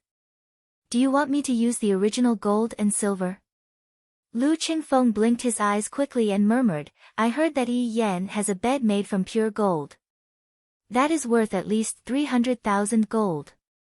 Lu Qingfeng reached his hand into his sleeve and fumbled for a while, then he took out a pitch-black dagger and gave it to Wu Qi, saying, this is an excellent weapon, infused with internal energy, it can cut through gold and jade. Are you sure about this? Wu Qi took the dagger, nodded confidently and said, just stay here and prepare the cauldrons, young master. It will be a piece of cake. Lu Qingfeng's face twitched, he stared at Wu Qi and sneered, Yi Yan and the others, you really didn't steal them? Wu Qi stroked the edge of the dagger, staring at the sky outside the hall without saying a word. His eyes were wandering, obviously, he was in a trance, he had no idea what Lu Qingfeng was talking about. Lu Qingfeng's cheeks puffed up, he shook his head and sighed helplessly, I can't believe that Lu Qingfeng's right-hand man is actually a thief. Wu Qi just stared at the sky, a pure and flawless smile on his face, like a newborn baby, without any impurities. Late at night, another late night. A thin layer of mist wrapped around Wu Qi's body, he sneaked into Yi Yan's inner chamber. The innate water energy flowed through the meridians of Wu Qi's legs, his body was like a stream in spring, flowing through all the obstacles without making any noise, not even stirring up a speck of dust. After learning the lesson from last time, the number of guards on night duty in Yi Yan's inner chamber had been increased by 3 times. Outside his bedroom, there were a few serving maids on night duty, but this time, they were replaced by a few sturdy guards. But to Wu Qi, these defensive measures were as useless as non-existent. The guards outside the bedroom did not notice Wu Qi at all. As for the few guards outside the bedroom, when Wu Qi suddenly dashed to their side, one of them was punched in the back of the head, and all of them rolled their eyes and fainted. Wu Qi sneaked into Yi Yan's bedroom, pressed his finger on his sleeping acupoint, and let him fall into a deep sleep. Trying his best to lift Yi Yan's arm, Wu Qi spent a great deal of effort, sweating profusely, and finally managed to move Yi Yan from the bed to the floor. God knows what this guy ate when he was robbing the land in Little Meng City. Yi Yan, who was over 2 meters tall, definitely weighed more than 500 kilograms. Wu Qi had to exert all of his strength, and only then did he manage to move his body. With a bitter smile, wiping the sweat from his forehead, Wu Qi began to search around the room. He was amazed by Yi Yan's speed of robbing the land. In just 2 days, the secret cabinet in Yi Yan's bedroom had more than 100 gold ingots, hundreds of silver ingots, and dozens of precious stones. God knows where he got all these from. Without hesitation, Wu Qi wrapped up all the gold, silver, and jewels in a parcel and sent it back to the general's office as soon as possible. In the backyard of the general's office, in Lu Qingfeng's bedroom, Lu Qingfeng was excitedly waiting for Wu Qi's arrival. When Wu Qi sent a big bag of gold, silver, and precious stones into the bedroom, Lu Qingfeng took out his precious lower-tier magical weapon, the little 25th lamp, without saying a word. Lu Qingfeng mounted a piece of fire elemental energy stone on the lamp, then cast a spell and pointed at the lamp. Immediately, a tiny thread of spirit flame, as thin as a hair, burst out from the lamp, reaching a height of 1 foot. The scorching flame twisted and turned, and the temperature in the room suddenly rose. Throwing over 100 gold ingots into the flame, dozens of kilograms of gold were floating in the flame, and in a blink of an eye, they melted into liquid metal. Lu Qingfeng changed a few hand seals, and the golden liquid was suddenly divided into 16 equal parts, and each part was exactly 1 kilogram. Following the change of Lu Qingfeng's hand seals, the 16 portions of golden liquid became flat gold, and then the flame disappeared, and the liquid metal quickly cooled down. Wu Qi was amazed by what he saw, and quickly applauded. Although he had inherited the scroll of stealing, Wu Qi was poor now. He had nothing, and he couldn't use any spells, magical weapons, or flying swords. He had never seen such a magical technique before. Lu Qingfeng breathed out a long sigh of relief, raised his sleeve and wiped the sweat off his forehead. He looked at Wu Qi proudly and said, "I've been studying by myself for 18 years, and it took me a lot of effort to learn this magical technique. If you want, I can teach it to you." Wu Qi laughed and got out of the window. He didn't want to talk to Lu Qingfeng. With the scroll of stealing, why would he care about this little trick of Lu Qingfeng? He was already over 20 years old, and he still hadn't broken through the Xiantian realm, and he still needed the help of a magical weapon to release the flame. Wu Qi sighed in his mind. Lu Qingfeng was like a beggar, giving alms to a billionaire. Quietly, Wu Qi went back to Yi Yan's bedroom, pulled out his dagger, and tried his best to cut off a 50 kilograms gold ingot from the bed made of pure gold. He found a piece of black cloth and covered the gold ingot, then carried it back to the general's office while evading all the attention. The general's office and Yi Yan's backyard were only separated by a wall. Wu Qi, the traitor, had an easy time doing his job. It only took him 10 minutes to make a round trip, and each trip cost him about 50 kilograms of gold. Although Yi Yan's bed was huge, Wu Qi spent a lot of time to dismantle the entire bed and move it back to Lu Qingfeng's bedroom. That night, Lu Qingfeng was so tired that he almost collapsed. He had used up all his internal energy, and a piece of lower-tier fire element energy stone, and finally melted all the gold into gold bricks. He placed them neatly under Chi-Chi's bed. All the gold bricks had the emblem of a 3-leaved pansy, the family emblem of the Lu family.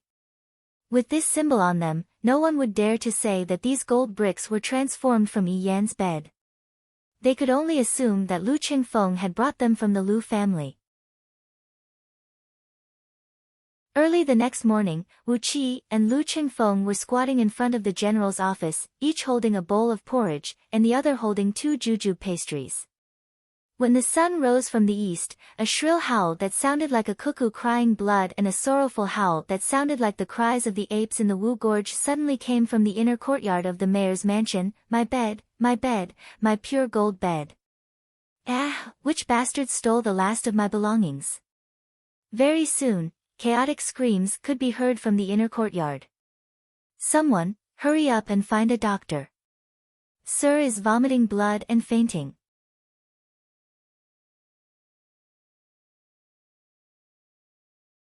Chapter 25. What a pity. Looking at the chaotic mayor's mansion, Lu Qingfeng let out a long sigh. He stuck out his tongue and licked the edge of the bowl. At this moment, he looked no different from a farmer on the street. He didn't look like a rich young master from an influential family at all. He squinted his eyes and smiled. His smile showed that he was taking pleasure in other people's misfortune. Wu Qi stuck out his tongue and licked up all the porridge in the bowl, then breathed out a satisfied sigh. The soil here was perfect. The rice from Australia was sweet and soft. It was the best porridge that Wu Qi had ever tasted.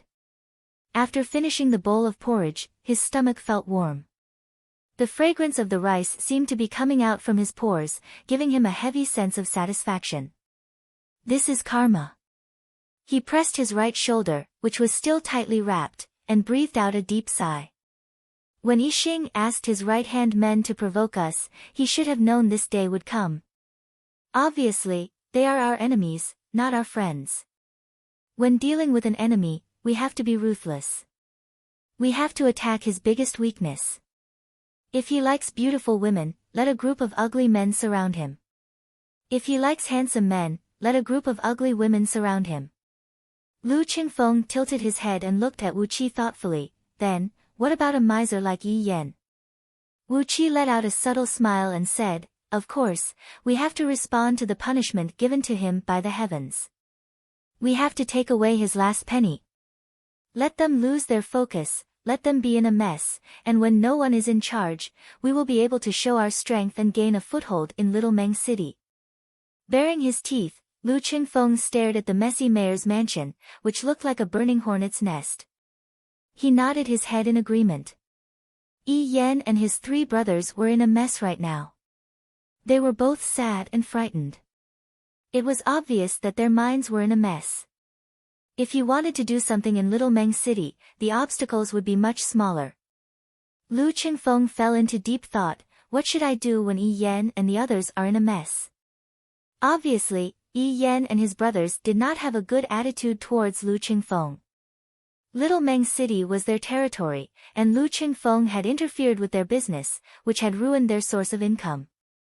In addition to some other inexplicable reasons, if it weren't for the fact that their private wealth was completely stolen and completely messed up, Lu Qingfeng's action of cleaning up the city guards would have received a strong backlash. Fortunately, someone had stolen their last bit of wealth. Wu Qi stood up, shook the big bowl and walked into the general's office. Lu Qingfeng looked at his back happily. Fortunately, this guy was his chief guest. Fortunately, I recruited him. However, was this guy the one who stole Yi Yan and his 3 brothers' wealth?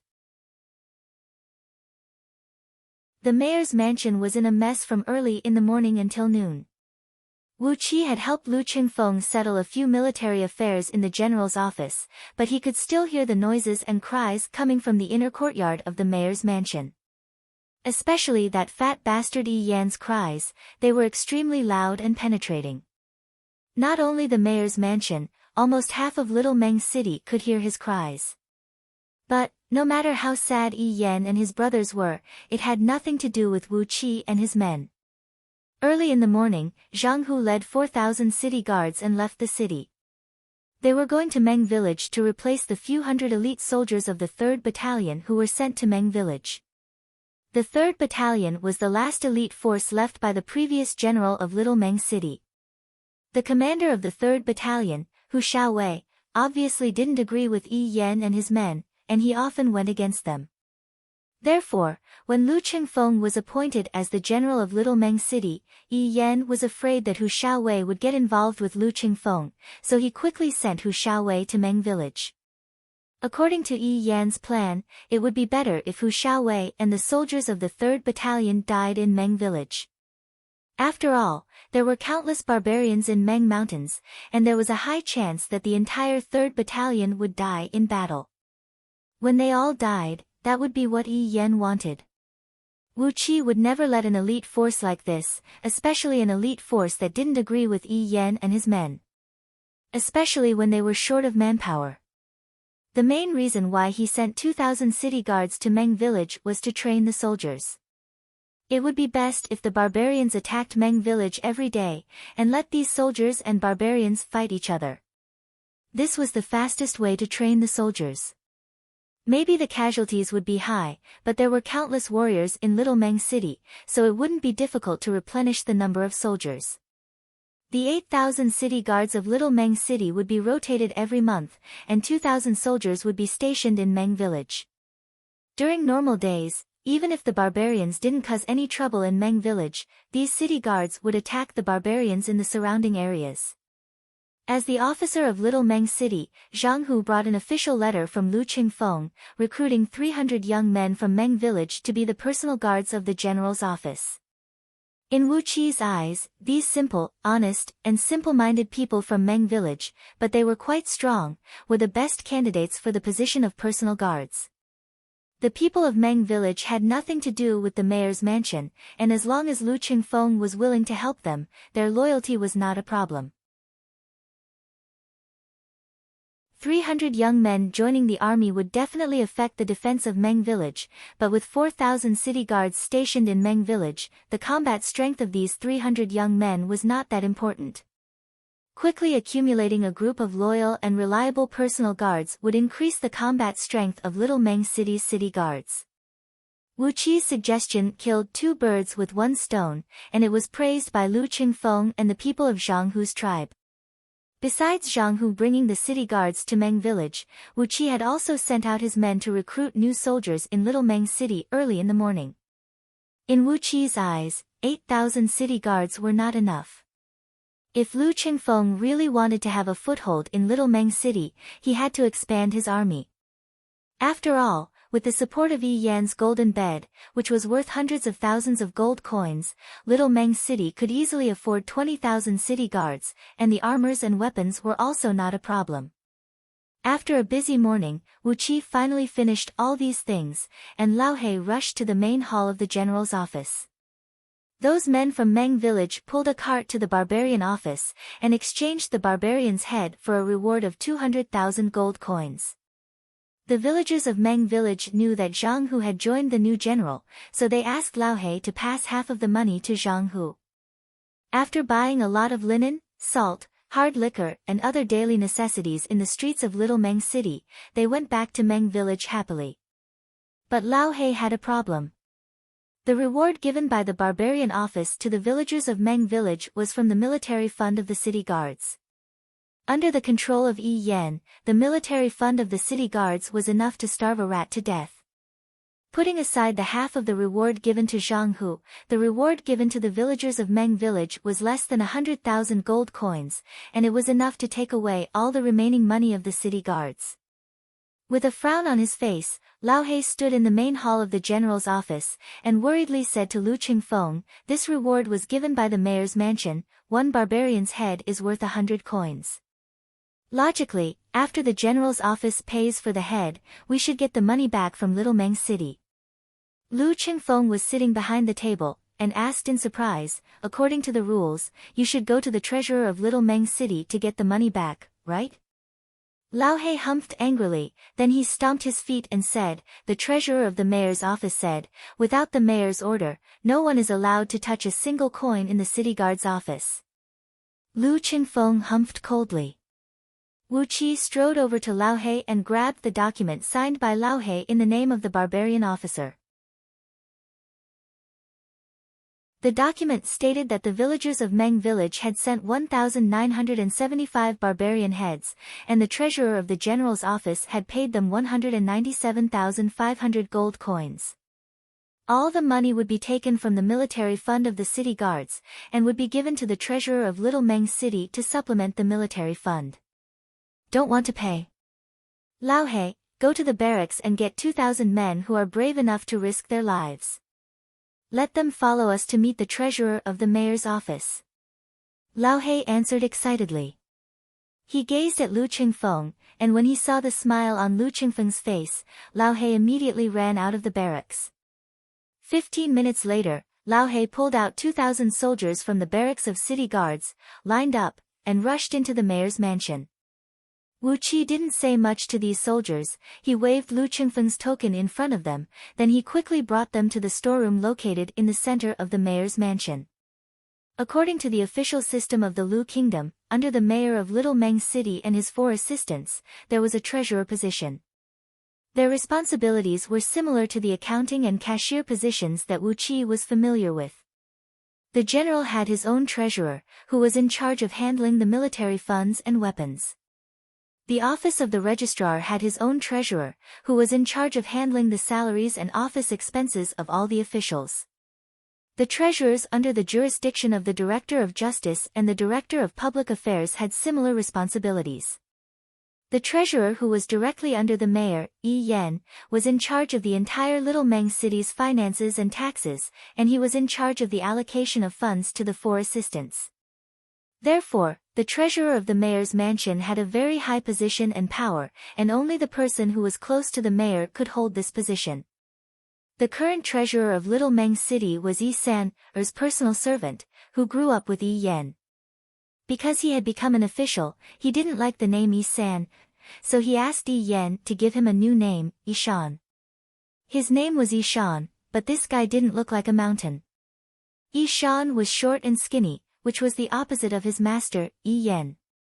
He was born with a triangular face, triangular eyes, and 2 rat whiskers on both sides of his nose, giving people the impression that he was a cunning and mean man.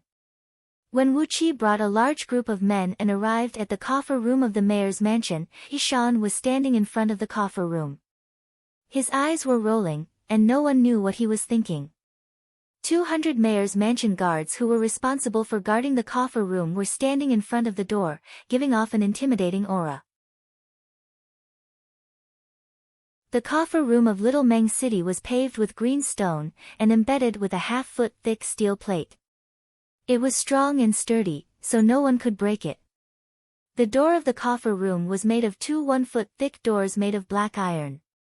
Even if heavy siege weapons were used, it would take some time to break through these doors. On both doors, one on the left and one on the right, there was a carving of a Tao Tai on the left and a Pishio on the right, two ferocious-looking divine beasts. Both of them were greedy beasts that could only enter but never leave. Yishan was taken by surprise when he saw Wu Qi bringing a large group of men and dashing towards him. He was startled. He pointed his finger at Wu Qi and scolded with a stutter, "Hey, the kid whose name is Wu Qi, do you know where this place is? If you dare to mess around, even your young master can't save you." The coffer room was an important place. If Wu Qi really dared to mess around, he would be given a big black hat. Wu Qi grabbed Lao Hei's open document, strode in front of Yishan, and gave him a slap on the face. Following a series of loud slapping sounds, Yishan was spitting out blood from his mouth, and almost fainted. Grabbing Lao Hei's open document and throwing it on Yishan's face, Wu Qi scolded, "Give me the money, and give the city guards 10,000 silvers for military expenses, or else I, Master Wu Qi, will tear you apart today." Without waiting for Yishan to react, Wu Qi stomped on Yishan's lower abdomen, and kicked him away, landing heavily on the door of the coffer room. The guards outside the coffer room saw the situation was getting out of hand, and they quickly rushed forward, trying to grab hold of Wu Qi. However, Wu Qi waved his hand and shouted, "Beat him up. If he dies, I'll take responsibility." The square in front of the coffer room was big enough. When the 2,000 city guards brought by Xiaohei heard Wu Qi's order, they immediately rushed forward. The pitiful 200 palace treasury guards were immediately drowned in the tide of people.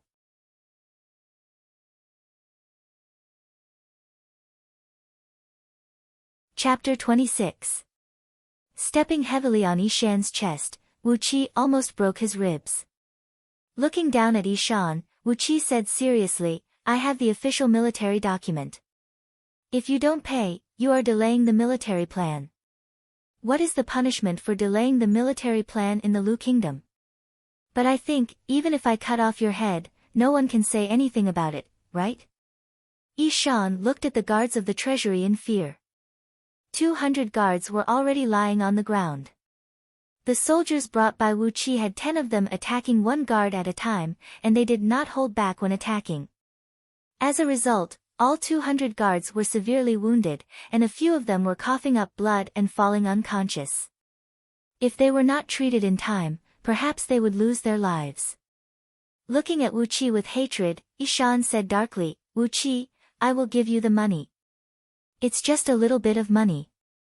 I will give it to you. But remember, you hit me today. I'm the city guard's most trusted aide. I swear I won't let this matter rest." Looking at Yishan's twisted triangular face, Wu Qi laughed, "You are forcing me to kill you, aren't you?" With a light sound, Wu Qi pulled out the short sword that air used to hurt his shoulder. After all, it was a low-grade magic tool, which was very different from ordinary weapons. The edge of this short sword had a glaring cold light, and the cold air it emitted made people feel cold. Yishan suddenly sneezed. Waving his hand, the short sword sliced across Yishan's scalp. A palm-sized piece of hair was cut off by Wu Qi, and a small piece of scalp the size of a copper coin was cut off from Yishan's head. Blood oozed out from the wound. Wu Qi wiped a handful of Yishan's blood, then casually smeared it on his cheek. "Come, smell it, smell it. Your own blood. You have never smelled your own blood, have you?" The smile on Wu Qi's face was very friendly, and there was not a single trace of killing intent in his eyes. However, Yishan instinctively trembled. He was like a pitiful little lamb under the claws of a tiger. He instinctively felt death was right in front of him. I'll pay. Not only the 197,500 coins, but I'll also give you the entire year's military expenses of the city guards. Ishan was scared, his heart was cold. He crazily twisted and struggled, screaming loudly. Wu Qi took a few steps back, smiled at Ishan, nodded and said, "Why didn't you cooperate earlier? Why did it have to be so bloody? Treasurer Yi, I hate violence the most." With a deep sigh, Wu Qi pointed at his head and chuckled. "Actually, there are many things that can be solved here. There's really no need to resort to violence. What do you think?" Ishan glared at Wu Qi with hatred. He gritted his teeth and walked to the door of the palace treasury. He moved the two complicated puzzle boards on the door. They were two 18 grid by 18 grid star maps. Unless the star maps were rearranged in the correct order, the door could not be opened. Wu Qi nodded to himself. The design of the door was very intricate. It was clear that the productivity of this world was not low. Ishan clenched his teeth as he fiddled with the star atlas. Their master had been down on his luck these past few days. All of his belongings had been stolen clean, and they, as his trusted servants, were also in a constant state of anxiety. So, when Blackie came to him with official documents to transfer the money, he purposely made things difficult for Blackie. He wanted to help his master teach Lu Qingfeng a lesson.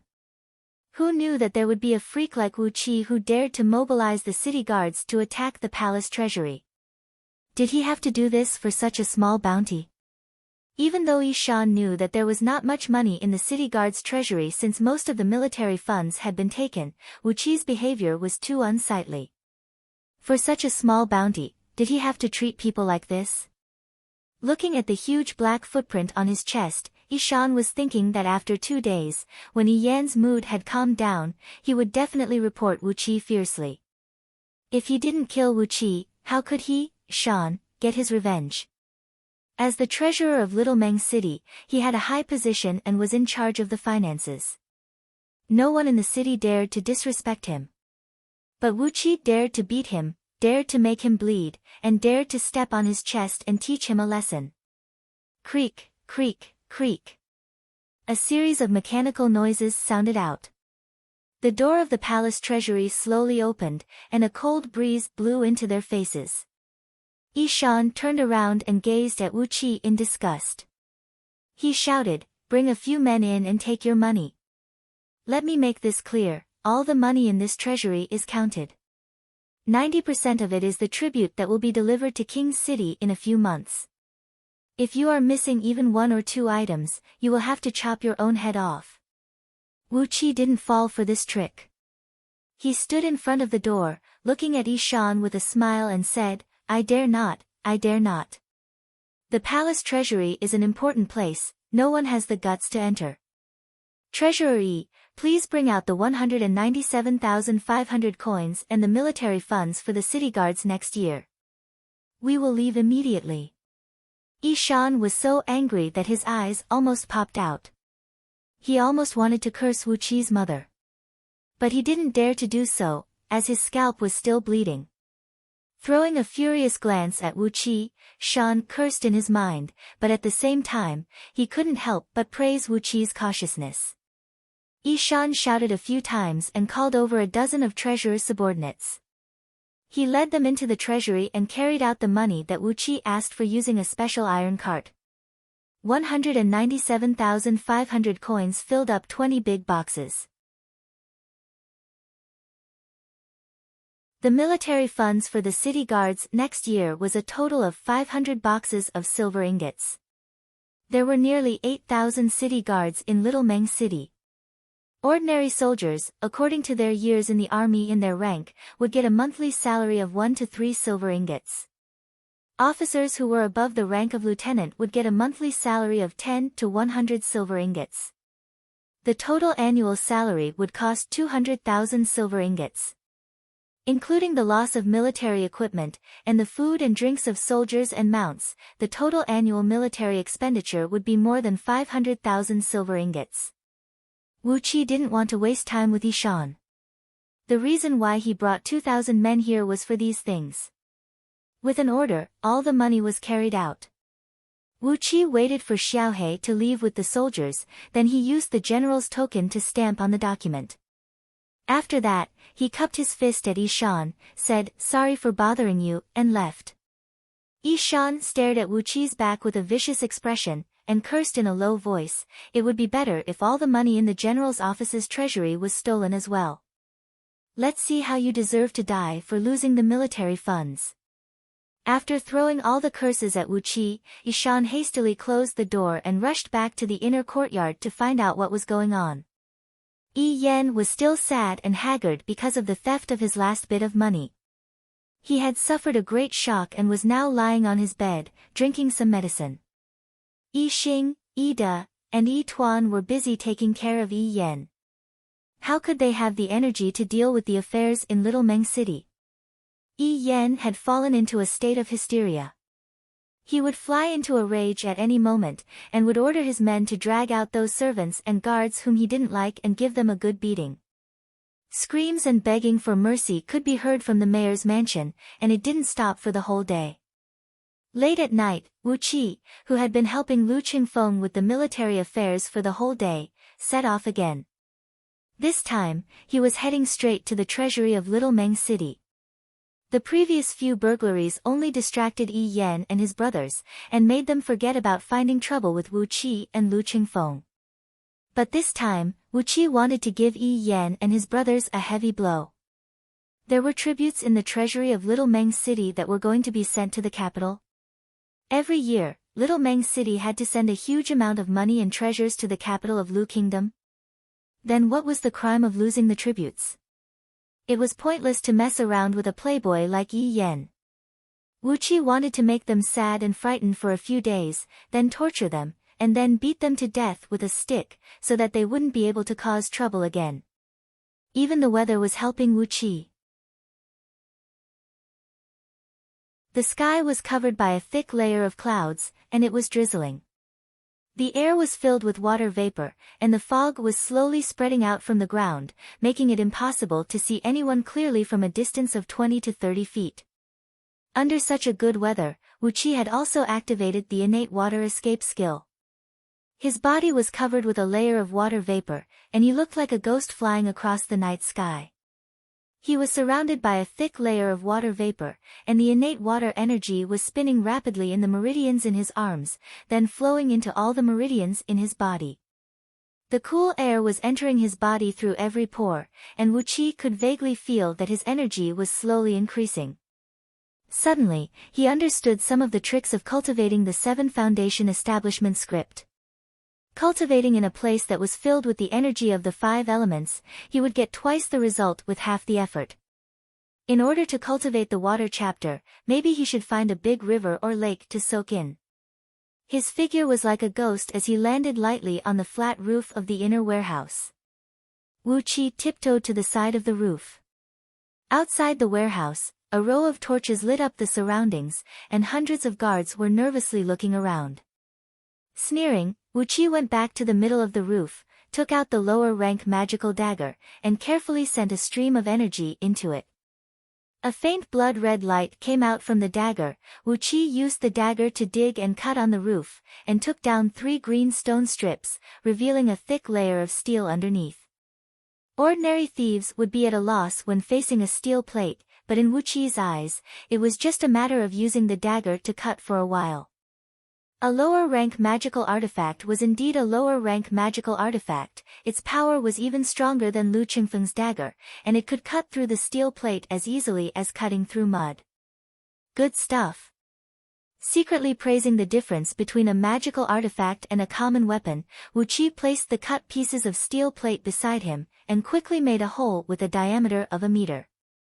Underneath the steel plate, the person who built the warehouse had actually set up 3 layers of dense green steel wire mesh. Wu Qi squinted his eyes, and a blue light shone in his eyes. The 3 layers of green steel wire mesh was not as simple as it looked. A few of the steel wires led out of the warehouse, and no one knew where they went. But it was not hard to imagine that at the end of the steel wires, there must be a bell or some other alarm mechanism. Once it was touched, the entire mayor's mansion would be alerted. Unfortunately, this kind of anti-theft measure was too shallow in Wu Qi's eyes. With Lu Xiaobai's deep knowledge of hidden weapons, Wu Qi easily solved the problem of the steel wires, and quietly broke through the 3 layers of steel wire mesh. Slipping into the warehouse like a fish, Wu Qi rubbed his hands excitedly. Different from the fatty Yi Yan and the few Yi brothers, the warehouse in the warehouse did not contain much gold, silver, and jewelry. Instead, it was filled with all kinds of rare mountain products and piles of ores. There were all kinds of rare beast skins, beast bones, beast horns, and all kinds of jade and sandalwood boxes that contained precious herbs. These were all rare mountain products produced in Meng Mountains, and in the capital city of the Lu Kingdom, these things could be exchanged for a fortune. Especially some rare herbs, which were recorded in the scroll of stealing. They could be considered as lower-rank spirit herbs, and were beneficial to cultivators. These spirit herbs were also given special attention, and were stored in specially made warm jade boxes or cold jade boxes. After taking a quick tour around the warehouse, Wu Qi's heart was pounding violently. Meng Mountains actually produced energy stones. There were about 2,000 energy stones of 5 elements in the warehouse, and all of them were of decent quality. Among them, there were about 2,700 water element energy stones, and they were emitting a dense aura that made Wu Qi feel relaxed. Other than energy stones, Wu Qi also found a few dozens of raw metal ores that were useful to cultivators. Although the number was not huge, it was still quite significant. Breathing out a deep sigh, Wu Qi raised his head and shook his head. So many treasures, so many. This was a painful happiness. Rolling up his sleeves, Wu Qi clenched his teeth and started his big business.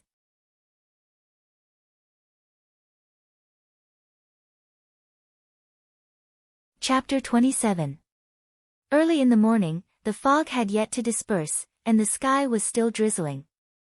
Wu Qi, with a pale face, was already sitting at the entrance of the general's office, craning his neck to look in the direction of the mayor's mansion. He was still holding a bowl of porridge and desserts in his hand, with a strange smile on his face. Slurping the porridge in mouthfuls and slowly nibbling on the snacks, the guards and servants of the mayor's mansion were already used to his actions. They didn't even bother to look at him. At most, some of the servants, who were trained by the Yi family, would secretly scold him for being a country bumpkin who didn't know any etiquette, and for being so frivolous during meals, and for being a bad influence on Lu Qingfeng. The fragrance of clothes, mixed with the scent of pine branches, came to the mayor's mansion. Lu Qingfeng was carrying a big bowl of porridge and a desserts in his mouth, swaggering to Wu Qi's side, and sat on the doorsill as well. After craning his neck to look in the direction of the mayor's mansion for a while, Lu Qingfeng asked in a low voice, "What else is going to happen today?" Wu Qi swallowed a mouthful of porridge, and said with a muffled voice, "How would I know? I'm just used to sitting here." Before his voice faded away, he saw a few guards, who were guarding the mayor's mansion's treasury, running towards them with pale faces. It was as if they had lost their minds, they didn't even look at what was under their feet. As a result, when they passed by a flight of stone steps that led downwards, the few of them seemed to miss a step at the same time and fell to the ground.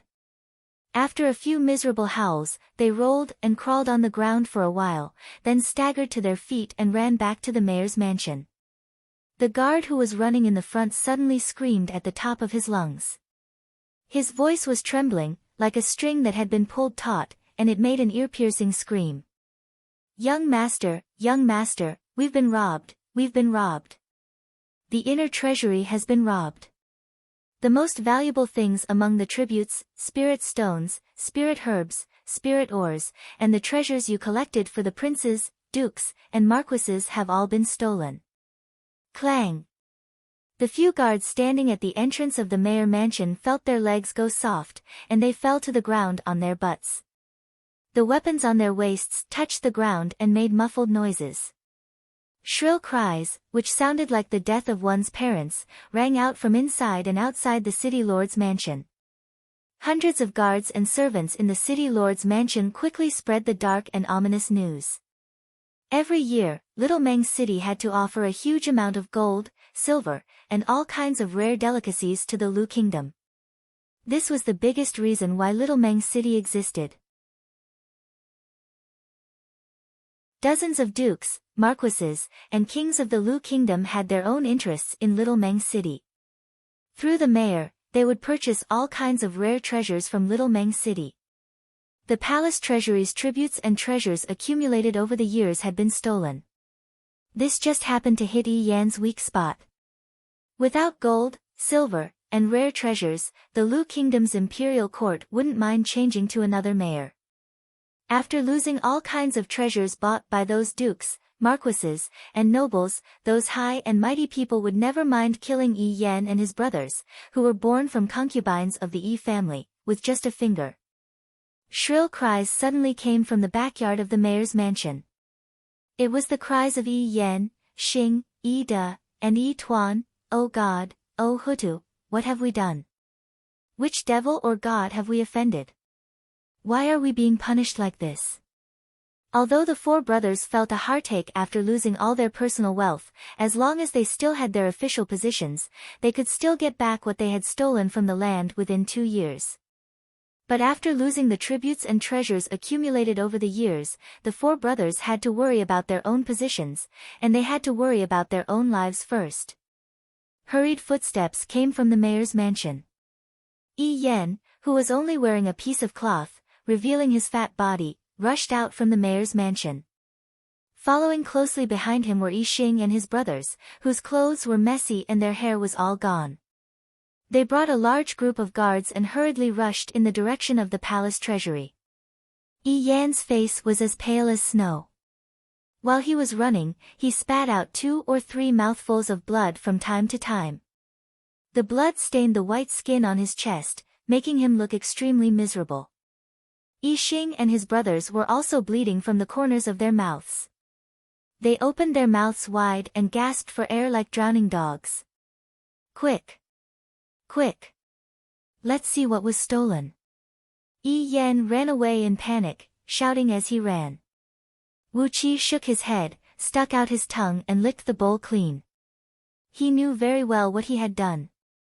Yesterday, Wu Qi had spent 15 lower-tier water elemental energy stones to replenish his innate energy, and he had been circulating his strongest innate energy to increase his speed and strength along the way.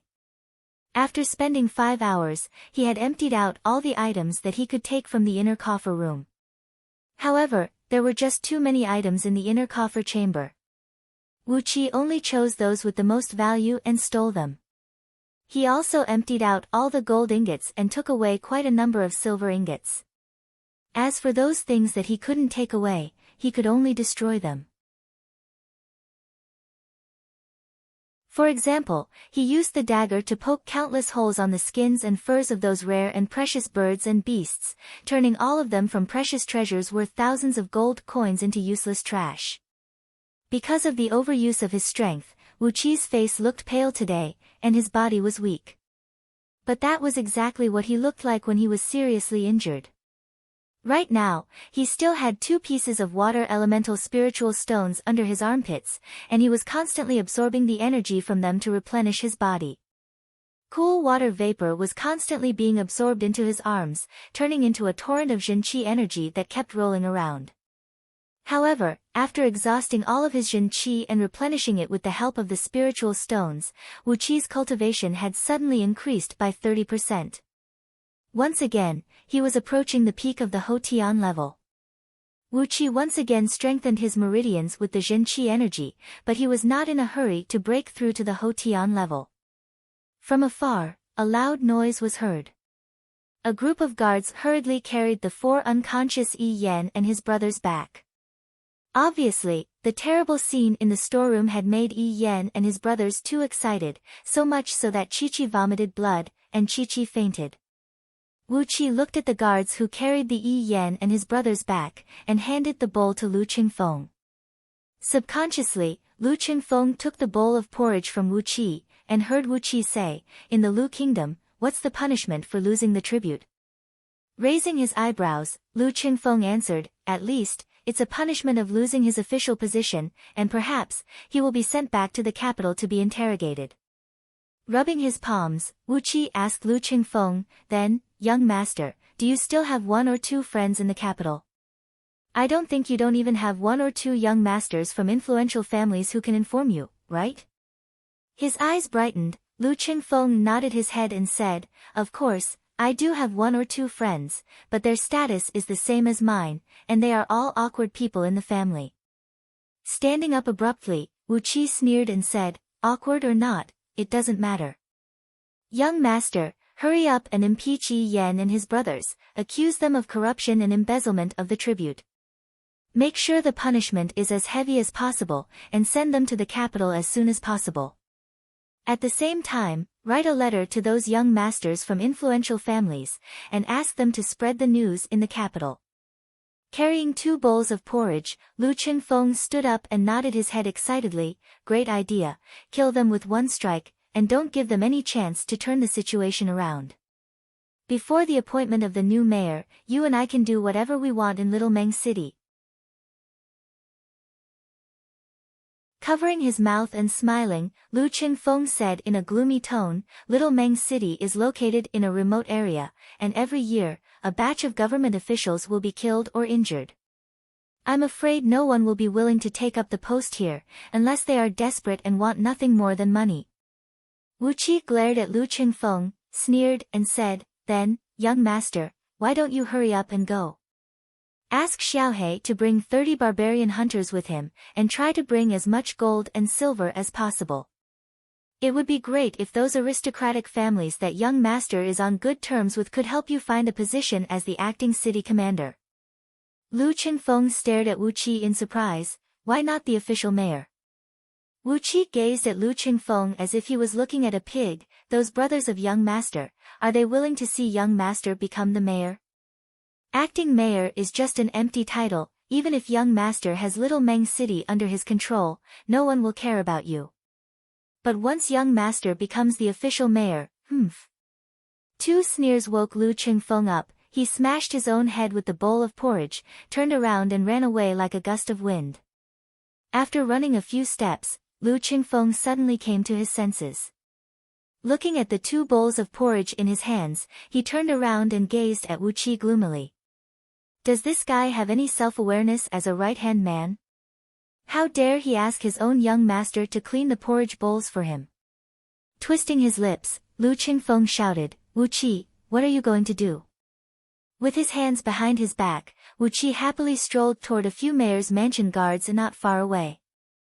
With a smile on his face, he answered, "What am I going to do? Start a rumor. After losing their offerings, the Yi brothers are going to be in big trouble. TSK, look at my eloquent tongue, I will blow away thousands of mayor's mansion guards." Lu Qingfeng's eyes lit up again. He felt like his body was filled with energy. He shouted, "Xiaohe, Xiaohe, come here quickly." Using the fastest speed, he wrote a memorial of impeachment with a beautiful and sharp style, and then wrote a few personal letters that were filled with the friendship between brothers. Lu Qingfeng packed the memorial and the letters separately with copper tubes and wax, carefully handed them over to Little Black, and gave him a long list of instructions. Half an hour later, Xiaohe brought 30 barbarian hunters, riding on the fastest mounts in Little Meng City, and left Little Meng City. Inside the leather bag tied around Xiaohe's waist, besides the petition and letters, there was also a thick stack of gold notes exchanged from the bank in Little Meng City, 100,000 gold notes. 100,000 gold notes was more than enough to decide the position of the governor of a small province in the Lu Kingdom, let alone a remote city like Little Meng City. Poor Yi Yan had been scraping the land for the past few years, and in the end, all of it had gone to Wu Qi and Lu Qingfeng. While Lu Qingfeng was busy dispatching the soldiers, Wu Qi had walked up to a few mayor's mansion guards, greeting them with a smile on his face. Because he was the chief right-hand man of the general, these guards dared not show any disrespect, and they quickly returned the greeting. With a smile on his face, Wu Qi greeted these guards, then he asked kindly, "Brothers, are you the personal guards of the Yi family?" These guards looked at each other and shook their heads at the same time. When Yi Yan and his brothers came to Little Meng City, they only brought 100 personal guards with them. These few thousand guards in the mayor's mansion were all recruited by him in the past few years. Wu Qi nodded his head heavily, clasped his hands behind his back, and slowly walked away. While walking, he said with a sigh, "The tribute has been lost, the coffer has been robbed, and the position of the mayor is about to be taken away. Brothers, you are all people who earn your living, not the personal guards of some rich family. How are you going to survive in the future?" In just 2 hours, the rumor had spread throughout the mayor's mansion. The mayor was about to lose his position. What should these guards, who he had hired with a lot of money, do? The current mayor, Yi Yan, couldn't even get his salary for next month. Should he find another way to make a living, or should he go to the new general to seek shelter? The rumor was spreading everywhere, and the people's hearts were in chaos. Xiaohe, with the petition of impeachment, was already 100 miles away from Little Meng City. You're tuning in to the Blissful Bookshelf YouTube channel. We're so grateful for your support, and don't forget to subscribe to join us on this incredible journey through captivating stories. Your generosity through donations truly makes a world of difference, as it's the primary source of revenue that allows me to expand and enhance this channel for you. Thank you from the bottom of my heart for being a part of this adventure.